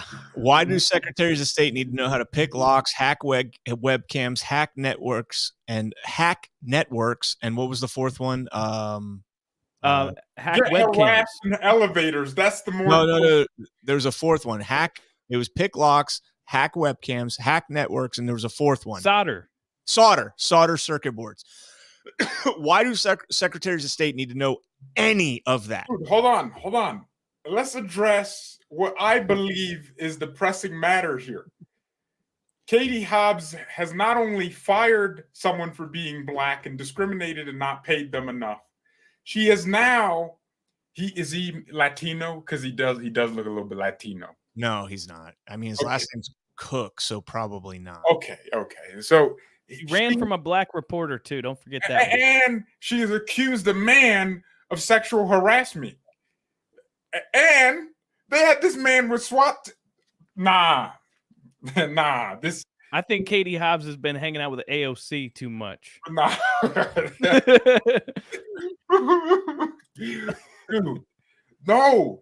Why have I never heard of this? You know how long I've been keeping that inside, that they were teaching secretaries of state to pick locks? I've known that since the first symposium. You would know that, man. You know everything. That's why, like, I was literally here. Watch, if I pull up my cell phone right now, the person that told me all this, I was texting them in real time during that podcast. You can watch my head go down as I'm texting, and you can see I actually have a draft up here, and you can see I'm typing. Oh, you can't see. Yeah, you're texting Donald Trump. Look what I'm typing right there. Can I ask Mark if he took part in the lock picking? I said demons, but I meant to type demos, but because I stopped, it autofilled it. But yeah, I've been holding this in for over 2 years, that they were teaching secretaries of state to pick locks. Like, why the hell do secretaries of states? Because they should all be in jail, locked up. So yeah. I guess maybe they're just teaching them for future reference. No, this whole thing, I'm surprised that Mark Cook got in there. But clearly, once he started asking questions, that's when they literally had SWAT. They had the SWAT team brought in to follow him around. The question: why was Katie Hobbs doing all that extra things? What was she doing that for? What do you mean? Like, did she know him? Did he say so? Oh, that's yeah. A good She question. seemed immediately confrontational. She must have known who he was. Oh, she's watching this right now. Katie, I hope I don't see you in person. Hold on. So the Secretary of State conference that he's talking about was a week. I think it was a week after the symposium. So I didn't know after. I knew like 2 weeks after the symposium, because they told me, my sources told me after they got back. So they went from South Dakota. There was the symposium in South Dakota, and then there was the Secretary of State conference. I want to say it was in Iowa or Idaho, one or the other. I think it was an I. but yeah. So I knew like almost right away. That's where I got this picture from. Hold on, let me pull this picture up right here, and let me bring this over here. And remember, he was talking about. I don't remember. Was he talking about the Who's lanyard? that person? Oh, sorry. That is Hebert Murphy. That's hers name.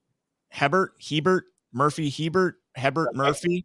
That's the comms director for the Arizona Secretary of State, and she's sitting there talking with Ryan Macias. She's got the nice little blue Runbeck name lanyard that Mark was talking about. I wish I brought. Wait. That's Ryan Macias. Ryan Macias, yeah. The dude reading from the script. Yes, that's the script guy. He got a haircut now. He doesn't look like a Neanderthal anymore. Wait, you were talking with them. No, I wasn't. I wasn't. So who was doing she it? was. That's the Arizona Secretary of State's communications director. No, I said who took this picture? Because that's. I can't disclose that with you. Oh, you got hidden cams. I love that. I'm like James O'Keefe is right here. I'm like right here. No, I'm just kidding. I'm like down here. But hidden cameras in there, and they're getting trained to hack into them. You better be careful. That was during the social hour. He was macking it. Hour? He was macking it to the Arizona comms director. He's like, "Yo, let me buy you a drink." Oh yeah, that could he might have game. Who knows? So I always pay really close attention when these people fight against you learning about something, or if you ask questions about something and you get a response like they send in 2 SWAT team officers to follow you around. I find it interesting that he was asking about the Albert sensors, and that seemed to trigger them very much. Wait, so what are the Albert sensors? I did a video on them a while ago. I'm sure Brian knows a lot about them too, but basically these Albert sensors, they were implemented after the 2016 Russia, Trump colluded with Russia thing. It was just a justification to put these things in there, and for Obama to declare voting equipment as what's the word I'm looking for, Brian? Critical national critical infrastructure, yeah. Which allows the federal government to get involved in state-run elections because they've deemed voting equipment as critical infrastructure, which necessitated the implementation of CISA and a subsidiary, which is a nonprofit, which is funded by CISA, which is the CIS. Mm-hmm. And so the CIS, they're the ones that implemented the Albert sensors, and what they do is they monitor the network for potential cyber hacks. But what it does is it actually monitors the network and takes all the information and then transfers all of that network information to Albany, New York. There's like a operations center where they're monitoring the election network in, I think, all the states. Yep. In Albany, New York, through these Albert sensors. And what's the nefarious purpose there? I'm not exactly sure, but my guess would be if you're going to rig an election and you know that these machines are extremely vulnerable, that anybody could do it, you'd probably want to keep tabs on, you don't want anybody rigging an election for Trump, I don't know. What do you think, Brian? What do you think about the Albert sensors? Was rigged. Biden won. Well, so part of the Albert sensors is they were part of this DHS security, DHS contract with all these county election offices, where they gave them the EIISAC, the Election Infrastructure Information Sharing Center, where they shored up their cybersecurity for free. The Department of Homeland Security picked up the tab for it, and these Albert sensors were part of the deal. And there's a lot of stuff that was going through these networks that was being transported back to the Department of Homeland Security. That's why when Josh Merritt did his presentation a few weeks ago, as bad, as bad as that turned out to be, there was a lot of stuff in there that he exposed, like FBI accessing this infrastructure in real time during the election. You look at all this stuff and you just can't overlook what you've seen. That's, I don't know what else to say. So we've shown the capabilities. That's the bottom line is these systems are absolutely, they have the capability of being compromised. I'm not saying necessarily that they were compromised. I believe that they were. I deep down in my my soul, I believe that every system in these swing states especially was compromised in 2020. I also believe they're compromised in 2022. I also believe that they're compromised on a smaller scale. When you look at things like Cherokee County, Kansas, you guys remember that story, Cherokee County, Kansas? They did an audit, and they audited, they randomly drew, I think it was 3 out of like 26 races or something like that. They randomly picked 3 races to audit. When they did the audit, they found that one of the races was drastically different from the reported results. And so they looked into it further. What did they conclude? That the USB stick from the election programming company was wrong, and it flipped votes. Does that sound familiar at all? I mean, hello, did anybody ask any more questions after that? Where did that story go? And given what Mark Cook just exposed right here, some serious questions need to be asked now. Yeah, this comes back to what was said earlier in the show, where, you know, they probably target more so these down ballot races that they think nobody's really going to notice. But we've had multiple instances where that happened. It also reminds me of the race with Michelle Long Spears in the county commissioner race in DeKalb County, where she noticed that the precinct where she and her husband voted for herself said that she got 0 votes and demanded a recount. And that when they actually did a recount of the physical paper ballots and compared that to the machine totals, it flipped the race. You know, so that's an indicator of machine manipulation. That's not ballot harvesting and you know. So, but all this stuff has been going on for decades. You know, I mean, we've all seen Black Box with Bev Harris, which was she was digging up all this stuff that we are talking about now 20, 25 years ago and trying to raise awareness and get rid of these machines 20, 25 years ago. And here we are waking up to it now. But these people have been doing this for a long time. And I'm not so sure if they even care that we know about it. That's they control every point they need to control, every government they need to control, every county they need to control, every board they need to control, all under their payroll. Important question, and I believe CanCon has the answer to this. Did you ever get around to reading that book behind you, The Great Ship of Knowledge? I got about 4 chapters into it, and then I just got so freaking busy. I don't have time to read for pleasure. So I have not finished it. No.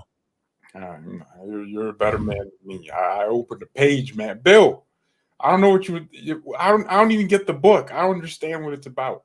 Oh, it's crazy, man. It's like a whole, like, you got to make it through the first 2 chapters, and then it gets really good.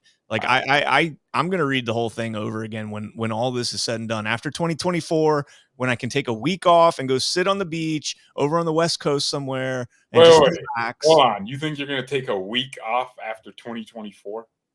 Like 6 months after. There's going to be like 50 election rigs to talk about.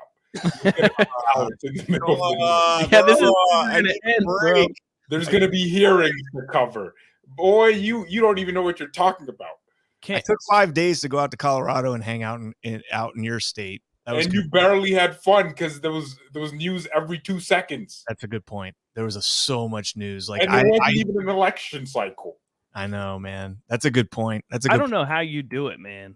Your work ethic is unparalleled. Dude, I get up at 5 a.m. every single morning. I go to bed at like 1 a.m. every morning. Saturdays I get to sleep in. So tonight I'll go to bed at like 3. I won't wake up tomorrow till 2 p.m. It's the weed. It's the weed. It is, man. You smoke the right. That's the only explanation. You smoke the right strain, and you can stay awake all day and laser focus. Like, I know everybody thinks like cannabis, like you go mind complete blank. All you want to do is the munchies. No. You smoke the right strain. You find the strain that gets you in the head, and you're laser focused. And I've got that strain. It's called green crack. Wait, okay? You're cut out of that Hunter Biden cloth. No. It's called green crack, not hunter crack. Not like green crack. No. It's not. It's crack is like it's like a slang term, man. It's not actual crack. It's just weed. Oh, Tequila. why didn't you just say weed? Because There's it's different called the strains, plant. man. You got Right. indicas, you got sativas, you got all these. Come on, man. You got Right. Each plant has CBD and different THC. quality. Come on, bro. I get all that, but you just said weed, and I wouldn't have had this tangent. No, because if I just say weed, you'll go out there and be like, let me try weed. And you'll be like, yo, give me some weed. And they'll give you some weed. And you'll be like, oh, and you'll pass out. Like there's plenty, there's plenty of indicas out there that'll make me zone out, just gone. But like a lot of sativas are good head highs and they'll make you focus. They don't make you sleep. They make you focus. And so like you'll start doing something and like you just push through the day like no problem. Well, no problem. I don't know, man. I smoked a lot of weed back in the day, and it never gave me any superhuman abilities like you have. I forgot I'm talking to like actual experts on these subjects from different sides of the world. Like, well, you also have to moderate. Like you don't smoke to get high. Like I'll go downstairs, I'll take a couple hits off a joint, and I'll smoke one joint for like 2 days. You know, I'll just go down and be like, okay, that's it, and I'll focus. Weed's legal in Florida? No, I don't give a shit. Well, medical is, but I don't give a crap if Hey, it's Ron DeSantis. This is a Trump supporting. Ooh, I'm telling. Come on. Hey, what do you think of DeSantis kicking out Trump support? What do you think of your Marxist governor kicking out Trump supporters and their signs at his events? What do you think about that? That was just one event. And he didn't actually do it. It's been 2 events now. Happened yesterday. Two? I didn't know that. Yeah, I don't like that, man. Look, I'm not voting for him for president, no matter what. There's nothing Ron DeSantis could say that would ever make me vote for him for president. And that's crazy because in 2028, there's probably not much that could be said to make me not vote for DeSantis. Carrie Lake might be a throwing her hat in the ring. She might be a name that I would vote for, but there's very little that can. So DeSantis running in 2024 would be suicide for his future. Wait. Who do you think would win, DeSantis versus Featherman in 2024? Like 2028? Who do you think has the better chance of success At the presidency? Yeah. Dude, if Fetterman is on the ticket and he somehow wins, I'm going to arms. Like I don't want to live I don't want to live in America where Fetterman's the president. That is a hill I will die on. I will take up arms and I will just yeah. Okay, you two both live in Florida, so this is a good question. I heard this perspective that a lot of Floridians want DeSantis to remain as governor. Yes. So they're going to keep this insane pressure on him to not run for president because they're not going to vote for him. And if he loses Florida, he's not going to win. So it doesn't matter. It doesn't matter. Hold on, Nick. Do you think behind the scenes he's just kind of waiting and just gauging how things really are? Did you not read my last article? What? Do you not read my articles? Come on, man. No, Florida, the Gateway Pundit. I just use it for videos. Florida just introduced a bill yesterday, the day he was indicted. Oh, I read that one. Yeah. That's my article, homie. Oh, that was you? Yeah. So if Brian Lupo? I'm Brian Lupo. I didn't look at the author. I just read it. You always got to look at the author, man. Like you'll learn. Like maybe it's just because writing for them, I see so much. Because every time I write an article, I have to research it to make sure nobody else wrote about it already. And so you learn like what different people cover, and you kind of stay away from there. Like Jordan Conradson is all over Arizona. So like I texted him today, and like when the Carrie Lake tweet came out that they're not allowing him to look at the evidence, I texted him right away. I'm like, bro, check this out. There you go. But like everybody, like Christina Layla does more of the late breaking stuff. Jim Hoft obviously does the breaking. Hey, who's the person that does the Black on Asian crime? That's Jim Hoft. That's Jim Hoft. Who's the Jim Hoft?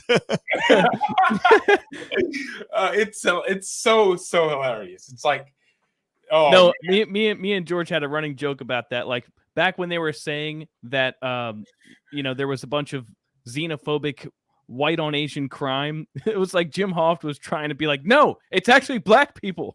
Look, there was a black man that beat up an Asian woman. Look, there was a black guy that stabbed an Asian. What do you guys think of these videos that are going viral of like some black dudes beating up on some 12-year-old white girl? What do you think is going on with that? I don't like I like so there's this woman back in the day on Facebook before I was even into all this, and I made a pledge on Facebook because before I started doing all this, I was still very political on Facebook, and I had a black friend that's in Miami. I never met her in person. She unfortunately died during the pandemic, and I never had the opportunity to meet her in person. But she was a hard, staunch Democrat. She knew I was a staunch conservative. We still got along. Like we had open dialogue. It was a good conversation. And I made a vow after the BLM riots. I was like, I'm not going to continue to promulgate this bullshit of white people being up black people being up white people. Like, these are isolated incidents that happen in the country, and it's not fair to put them out on a national scale and make it look like this is something that's going on over. All we're doing is creating this more divisive race war. And I made that pledge on Facebook openly, and she agreed and did the same thing. And since then, I don't really deal on these little one-off situations. No, I'm not going to do it, bro. That's that 14% black in you speaking. Nick, you're authentic. Italiano. Come on, Godfather. Tell me. What do you think of all these black people beating up on all these white kids, all these videos going viral on Twitter? Man,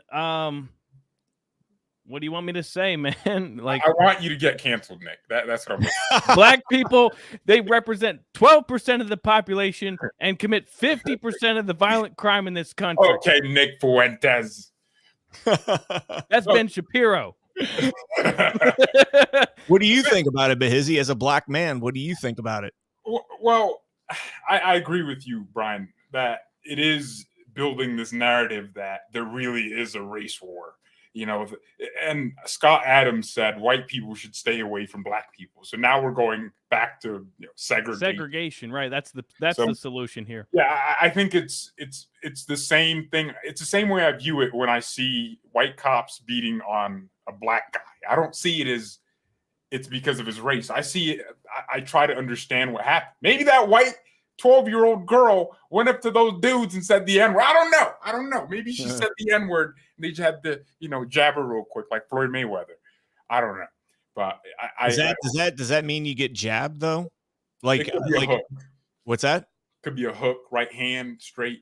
So you think there's a word out there that warrants you to put hands on somebody else? No, there's not a single word that would make me put it. I just want to make sure, because I would never use the N-word, especially as another person that was affected by that. But to think that using that word would justify somebody putting hands on you. What if you're singing a song? What if it's like NWA or Wu-Tang Clan? Who just got canceled for the Snoop Dogg thing? The shizzle thing? No, they said the N-word. Oh, shizzle my nizzle. No, she just said "Faux shizzle my nizzle," which actually that's what she said. That's all she said. Oh, bro, you don't get canceled for that. No, you don't get canceled for that. Yeah, she didn't even say the N-word. Oh, no, back on your point. I mean, it was cringy, but back on your point, there is some level of there's a belief, right, in the black community that the N-word is this thing it's a sacred thing that needs to be protected, and we own the word or something. And I don't use it. I have never called someone that word. It's not in my vocabulary. Just like the A word. You know the A word. Say the A word, Nick. Say asshole? It. Yeah, that word. I don't even say that word, so I can't say the N word. I've had black friends try to call me that, and the first time they do it, I say, "Dude, you know my actual name." No one has ever called me that word. So. Except on Gab, they use the ER too, but it's funny because I have this inability to not give an absolute crap. So I just read. I read them on purpose. I was just reading it, and it's these sad people that have this twisted view on the world. But you're right that there's not a single word that should motivate someone to go beat up a 12-year-old kid. But I'm just saying there are these emotional people out there that believe that word is a justification to act a fool. Yeah, I'm with you on that. And you know what pisses me off more than anything? I grew up in the South. I have a lot of friends that are, I got a lot of redneck friends, man, really redneck friends. And I always used to, when I was younger, I used to get not offended, but I used to get pissed off when people would be like, "Oh yeah, there's a difference between a black person and the N-word." And I'm like, no, there's not. No, there really isn't. You ever heard that, Nick? I'm sure you growing up in Florida, you had to have heard that. Nah, there's a difference. Chris Rock said it, man. There's a difference. Nah, Of course, there I've is. heard that before. Okay. I used to get mad at that. Like, it's just like, why would you say why would you say a word that would deliberately hurt somebody? Like, that's just like, you're just a new low of human being if you go out of your way to deliberately say something to hurt somebody. Like, Hey, I don't know, why do man. they call them rednecks? That's the question. Because we work out in the sun and our necks get red, and you Nick, do wearing this. a shirt. And Nick would be an ultimate I do look redneck because sunburned. he's so light skinned. But and I am too. To be I'm honest. Italian, bro. Yeah, get out of here. I'm with that Ginger crap. Capone. Come on. Yeah. Ginger Capone. I'm Ginger Capone. What is that? So Italians are part African. What percentage would I be? Let's say I was like 50% Italian. Wait, How wait. African am I? So is that why? No, it's Italian- got to be Sicilian. It's got to be Sicilian. Not Italian. Just Oh, Sicilian. okay. That's All the right. little island to the south of Italy. So I know that island because that's where Michael went when everything was going down, and Don Corleone just Right, exactly. He went to Sicily. yeah. do you think America is becoming more racist? No, But they want us to think that it is. right. I think it is. I think it is. No, I I've don't never think so. experienced racism in my life. And I No, but live- the divide, like the racial divide, because it doesn't exist, Nick. Twitter isn't real world. I agree with Behizy 100%. They can use social media to make you think that that's but the I case. literally experienced during the BLM bullshit. Like when I was posting on Facebook about how, I think like the BLM organization, which is cleverly titled themselves Black Lives Matter, is not an organization that I support. It doesn't mean that I don't actually think Black Lives Matter, Of course. but I don't think, even if there was a disproportionate amount of police brutality targeted at Black people, I don't think the solution is to burn down cities and beat up innocent grandmas and stuff. So I disavow this movement. And there was people that I was friends with my entire life that were like up in arms. I lost friendships over it. There was people that would say like, if you don't support Black Lives Matter, your silence is violence. You couldn't even be neutral about it. Nick, who cares what your liberal? That's not. Yeah, I was about to say that's not racism. That's virtue signaling white people, and I could give a shit about virtue signaling. Yeah. Who cares about what Uncle? No, but it was as if you were being labeled a racist for not supporting By who? the A white notion. person? I don't care what a white person thinks about me. I'll tell them No, they're Black right to people. their face. No, I never had a Black Wait. person say that to me. Never. You have I've lost friends for my political views. I grew up. I had a very diverse group of friends, and I've had not Wait, so you had much. Black friends in Delaware? Yeah, there's plenty of Black people in Delaware. They exist? Yeah, man. No, that's one of those genuine points because I've never heard Corn of Pop was a bad dude. Go to Wilmington. Corn Pop was a bad dude. What's a Man. Wilmington? It's like Completely irrelevant. Delaware is not a real state. Continue. it's like a worse version of Philadelphia. To be Oh, honest, okay, with you. then yeah, it's it terrible. exists, yeah. It's a terrible place. It had the one of the worst murder rates in the country, but So you you're know. saying by the fact that there's Black people there? exactly. No. Okay, you're right. There are Black people there. If it Yes, there's a lot of Black people in Delaware. But don't you? Okay, so you have the Democrat platform, which is that America is a systemically racist country. They're indoctrinating these kids with critical race theory. They're telling Black people that they're victims of genocide by police, and I think America is becoming more racist. They're literally making like white free zones and segregation coming back and all this stuff. Like, isn't it crazy that it's always the Democrat Party? yeah. And they always do it in the name of name of security and comfortability. Yeah, exactly. Yeah, these graduations that are from minorities, and then they have a separate graduations for everybody. I'd be so sick to my stomach if I ever heard that. Like we spent, how many years, how many decades trying to get away from that, the 1964 Civil Rights Act and everything else that we went through, and here we are, and you have the left media literally embracing returning to segregation. And it's like, yo, we're us over here on the MAGA crowd are like, so when I went to January 6th, I went with a black man. All right. Guy's like 6 foot. You're gay? What's that? I'm gay? No, I went with a woman and a black man. I went with a woman and a black man. The guy is a really good friend of mine. His name's Kolos. He's been on my podcast early on, long time ago. And he told me he's a MAGA Republican. You know, he's a Trump supporter. But he told me, like, when we did the podcast, he's like, to be honest with you, when I first got there, I was a little bit nervous. I was like, I've never seen so many white people in one place. And the way the media, well, hold on. So he says, the way the media, he says, I know MAGA Republicans back home and you guys are all my friends. So I never worried. But like in a crowd like this with people that don't necessarily know who I am, I didn't know what to expect. And so he said, you know, I was a little bit worried. I mean, he's 6'7", he's solid. Dude's like a freaking built like a brick shit house. And he's like, so I asked him, I said, well, after, you know, being out there and everything, what was your experience? He says, the only thing I can use to describe it is warmth. I felt warmth with every single person that I ran into. Some people were coming up and giving me hugs, and like I was talking to a bunch of people, and like, you know, I mean, maybe you have like that token black friend, or I don't know what the deal may be, but there was a genuine openness from the whole crowd. Sorry to interrupt. I get interested and I just interrupt, but they went up to him to take pictures and hug him. Not to take pictures. That's racist.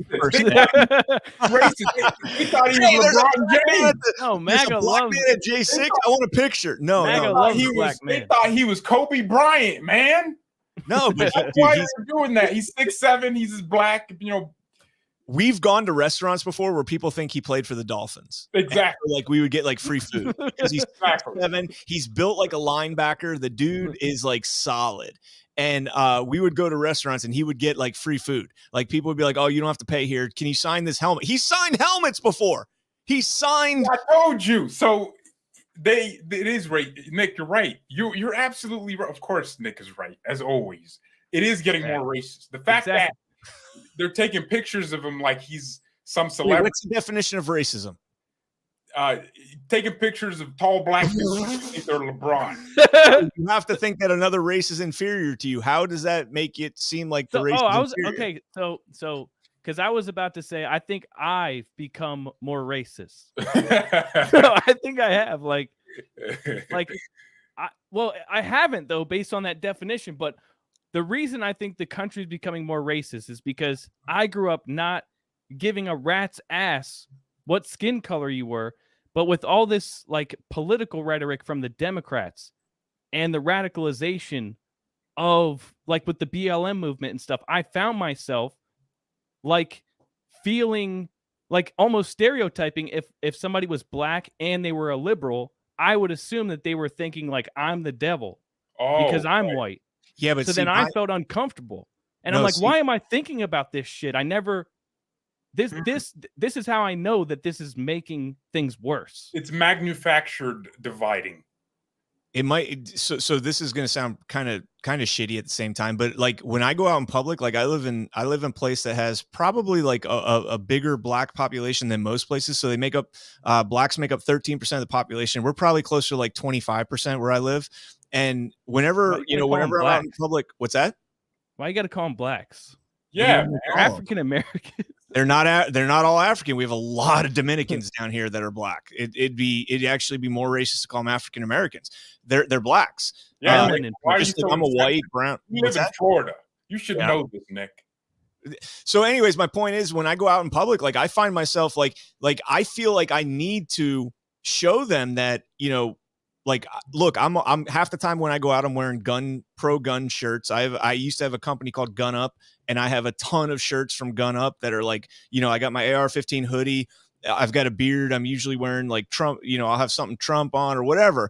And so I feel like I have to show them like we can all be people, man. Like we're all in this world together. We're not getting out alive. Like let's all just, so I'm like exceptionally polite. I don't know. I'm really polite. That's reverse racist.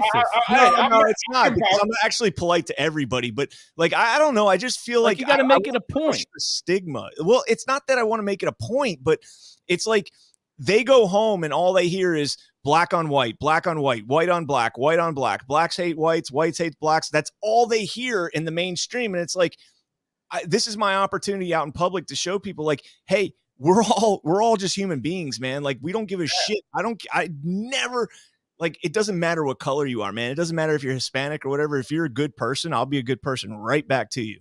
Wait. Unless, you're a Dominion employee. I hate you. But why? Question. So you're out in public with these gun shirts. Do you drive a truck by chance? I drive a Jeep Wrangler. Lifted. Okay, almost a truck. Well, it's a gay truck. You know what I'm saying? I have a Cadillac CTS-V too. How about that? Okay, so that straightens things out. Now, okay, give me your neck. Show me your neck real quick. Yeah, they think you're a redneck. So you were right. It's white as a ghost under that beard. Okay, so he's a white neck. Hasn't gotten sun in 10 years. You got to look at the back. Dude, has your beard ever gotten a trim? That's a question I trim my beard all the time, dude. Oh, like not, I've had it really short before. Yeah. Yeah, I'd hate to see it because I just know. You want to see me without a beard? I'll show you a picture of me without a beard. No, please don't. No, I'm going to show you a picture now without a beard. You're going to go ahead, keep talking. It'll take me a minute to find one because it's been 10 years. Oh, don't worry. I can talk all day, man. And my mouth moves. Like the mouth is flowing. But Nick, I think I agree with you to the extent that. Am I racist? No. Well, yeah. But you guys won't believe the words Nick's calling me behind. Let's just say the letter starts with the first letter in Nick. So look, I agree with Nick. They're the things you guys are just distracting, man. You're like, you don't like being interrupted. Damn. You don't like getting a taste of your own medicine. Oh, you're right. You can't stand it. That's because you don't like yourself. But why would you say that in that sense? What if I actually didn't like you would have triggered an emotion for me? Good. Damn. We can talk about it on air. Okay. We could process all those well, let me make a good point. Hatred. Let me make a good point, and then because I was gonna agree with you. Now I feel like disagreeing with you just for the sake of it. I think you're right that the media is pushing this belief that everything is racial now. So you're right, white, black, but I never understand why it's never Latino racism or Asian racism. It's always white and black. I think white people and black people should just team up and just declare ourselves the superior races and then just fight the Asians and Latinos. I think we'd win. we need to find new racism because the old one got just expired. I want my race to take over. Not white, but ginger. But I think the only way to stop racism is just for me to stop using Gab. Honestly, yeah, Gab is like the wild, wild west out there in terms of racisms. But yeah, I think that the ginger should rise up. No, you're never going to be a thing. No one's ever been like, man, look at that attractive ginger woman right there. You guys ready to see me without a beard? Oh, that's what he was pulling up. I thought you were pulling up another video. You're not allowed to say ginger, dude. With the hard R. Here, hold on, dude. You're blonde. No, that's my wife, dumbass. Oh yeah. That's me without a beard. Oh my gosh, dude! You look like a Dominion employee. The amount of soy in that picture, but look at the masculinity of today.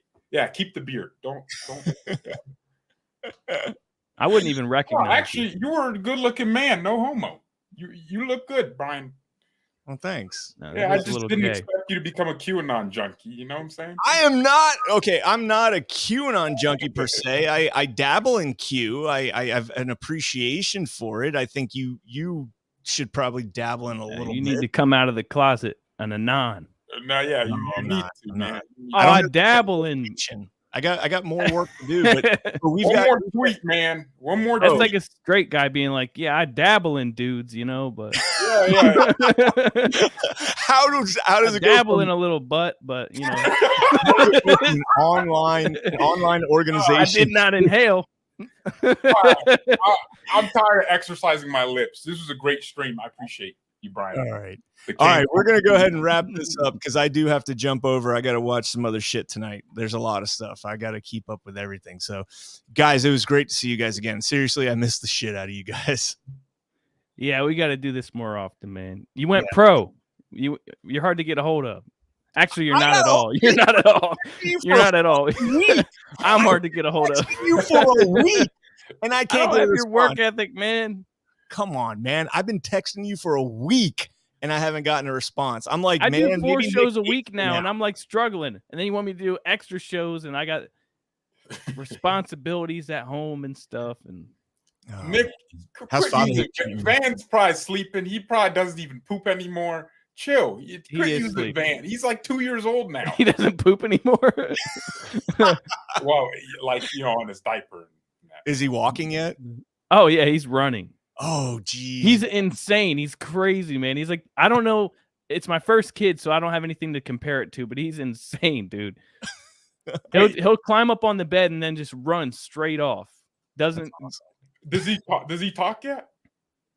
No, he can say a couple things. Like he learned the word hot, so now everything's hot. Whether it, like if you open the fridge, he'll be like hot. Hot? That's it? Yeah, like Hot? if it's cold, it's hot. If it's hot, it's hot. Everything's. If it's Oh. clear, is it Claire? No, I'm gonna teach him to say clear and Capri Sun. Wait, how did I say Capri Sun? How Capri Sun. Say it Oh, again. that's how I Say said it. Say that's how sun. I say Like how do you Capri say? How do you say Capri sun? Like the one in the Sun. sky. It's Sun. 2 words. There's a hyphen in the middle. Capri Sun, not Capri Sun. Capri. Oh, okay. Well, I don't know what. Look, this is languageism right here. Like, you're now attacking the way I say words. You're Wait racist. till you hear me All say right. sorority. All right. Folks, Follow Nick, are you back? rumble.com Yeah. / Nick Moseder. It'd be the best decision you ever made, man. Rumble.com / Nick Moseder. I actually was tuning in yesterday. You did a live stream impromptu about 30 minutes long. I can't remember what the hell it was on, but I was listening. I don't remember what it was about. And I was like, Nick's talking about this. I want to hear it. I don't remember what it was. From yesterday? Yeah, it was yesterday. Was it the Q Shaman? Yes, the Q Shaman. Yeah, they set Yeah. him free. They didn't set him free. He's in a To halfway a halfway house. house, but he'll be out in May. He which wasn't is way free. sooner. Like, that's his term. Like, there's no, it's not like they were like, oh shit, we fucked up. Let's let him go. They No, didn't do dude. that. I don't. How think didn't they though? He was supposed to serve 41 months, and even Would've been out. if he had good behavior and was let out early, it's still Time He was- served. He would have had time served, and he's been in incarceration since January 15th. Hmm. So yeah, I so don't know. that's 2 years and 2 months. No, Yeah, so come on. a little bit early. I don't know. 26 months, man. He was let out. I think you can get let out for Well, good behavior The for first like step 6 act. months early. Yeah, the First Step Act, you could get out a little bit early. So yeah, So there's that. basically, Trump's freeing people while not even being in office. Then No, he asked for a pardon from Trump, and he said no. Ron the tits could never do that. Yeah. Sang tits. All right. So Nick, are you back on Twitter yet? I am actually. I am What's your handle on Twitter? the Nicky Mo. The Nicky Mo. Yeah, Nick Moseder was already taken. That's a little bit feminine. The Try something else. Nicky Mo. The Nicky Mo. Oh my God, you're so good. I got like 400 followers right now. It's All really right, well, popping. I'm gonna retweet your shit so that you get more followers. So Behizy's Twitter's blowing up, mine's blowing up. We got to blow yours up. All right, Behizy, where can people find you? I'll be In at the Colorado. Yeah, I'll be at the gym. Doing what I do. It's 9 p.m. I go to the gym late. Look, I do what I have to do. The gym's important. I'm not going to be a fat bastard. Got to get my swole on. I have to. I'm a Don't gym skip bro. leg day, bro. Exactly. I saw you standing back in your back of your room before we went live. Don't skip leg day, man. Dude, leg day is all I do now. Nah, what are you saying about my dude? Come on, you should know this as a 14% black man. We just got smaller legs, but my legs are actually well defined. You know what's All really right, I'm funny? out of here. When I I'm play outta here. softball, everybody's like, "Hey, this guy's got wheels. He's really fast." Okay. I run Before fast. Nick leaves, Nick, follow me, Twitter, Behizy tweets. You're on YouTube too. Tell them about that. You're You're back on CommieTube again. Yeah, CommieTube shadow banning me, but we growing slowly. We got a humble channel there, but Rumble's where we do the streams, right? So, yeah. Good night. Good night, yo. All right, everybody. Thank you guys all so much for tuning in. Nick, Behizy, it was great to see you guys again. I missed the hell out of you. Man, Real this was quick, fun. Jason at GTA said an idea. Myself, a cloud engineer. These people plug in USB sticks, need busted on the spot and charged with treason. I am less concerned with SQL or other internals than the point of entry. All right, that's fair enough. And then we've got one more Rumble rant. New kid, the plight of the Black American is somewhat real, but is caused by the deep state. Radical division is their tool. They did do things like the Tuskegee experiments. Yeah, absolutely right. There is a lot of racism that's existing in our government, and most of it comes from the deep state and the Democrats, from the establishment. And that's because they want it that way. All right? That's all there is to it. All right, guys, I am out of here. If you guys don't mind and you guys want to, please jump on over to abolishdarkness.com/CanCon. You can pick up your 100% American-made swag. We got the Stay Frosty shirts, both with the cannabis logo and the red, white, and blue logo, and with no logo at all. So check those out over there. Help support me. Help support Neil Marr, one of our very own here in the chat. He's the one that prints the shirts. And yeah, that's about all I got for you guys tonight. I hope you guys enjoyed the show. If you haven't yet, please hit that thumbs up on the way out. And subscribe. Follow us over on CanCon Actual on Twitter, CanCon on True Social. Follow Nicky Mo, the Nicky Mo, over on Twitter, as well as Behizy Tweets and everybody else.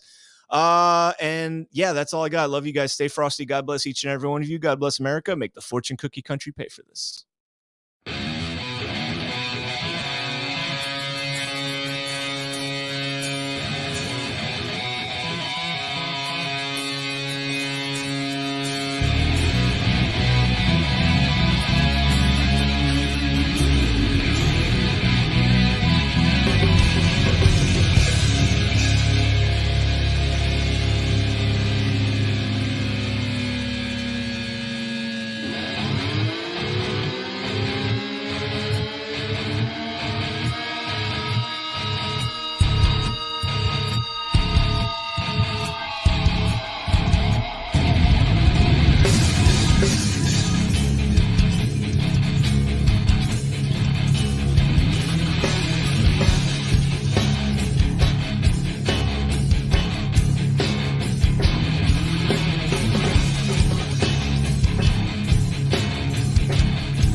It is a reliable source. It's what they used to lock us up for January 6th. The same data. The same exact data.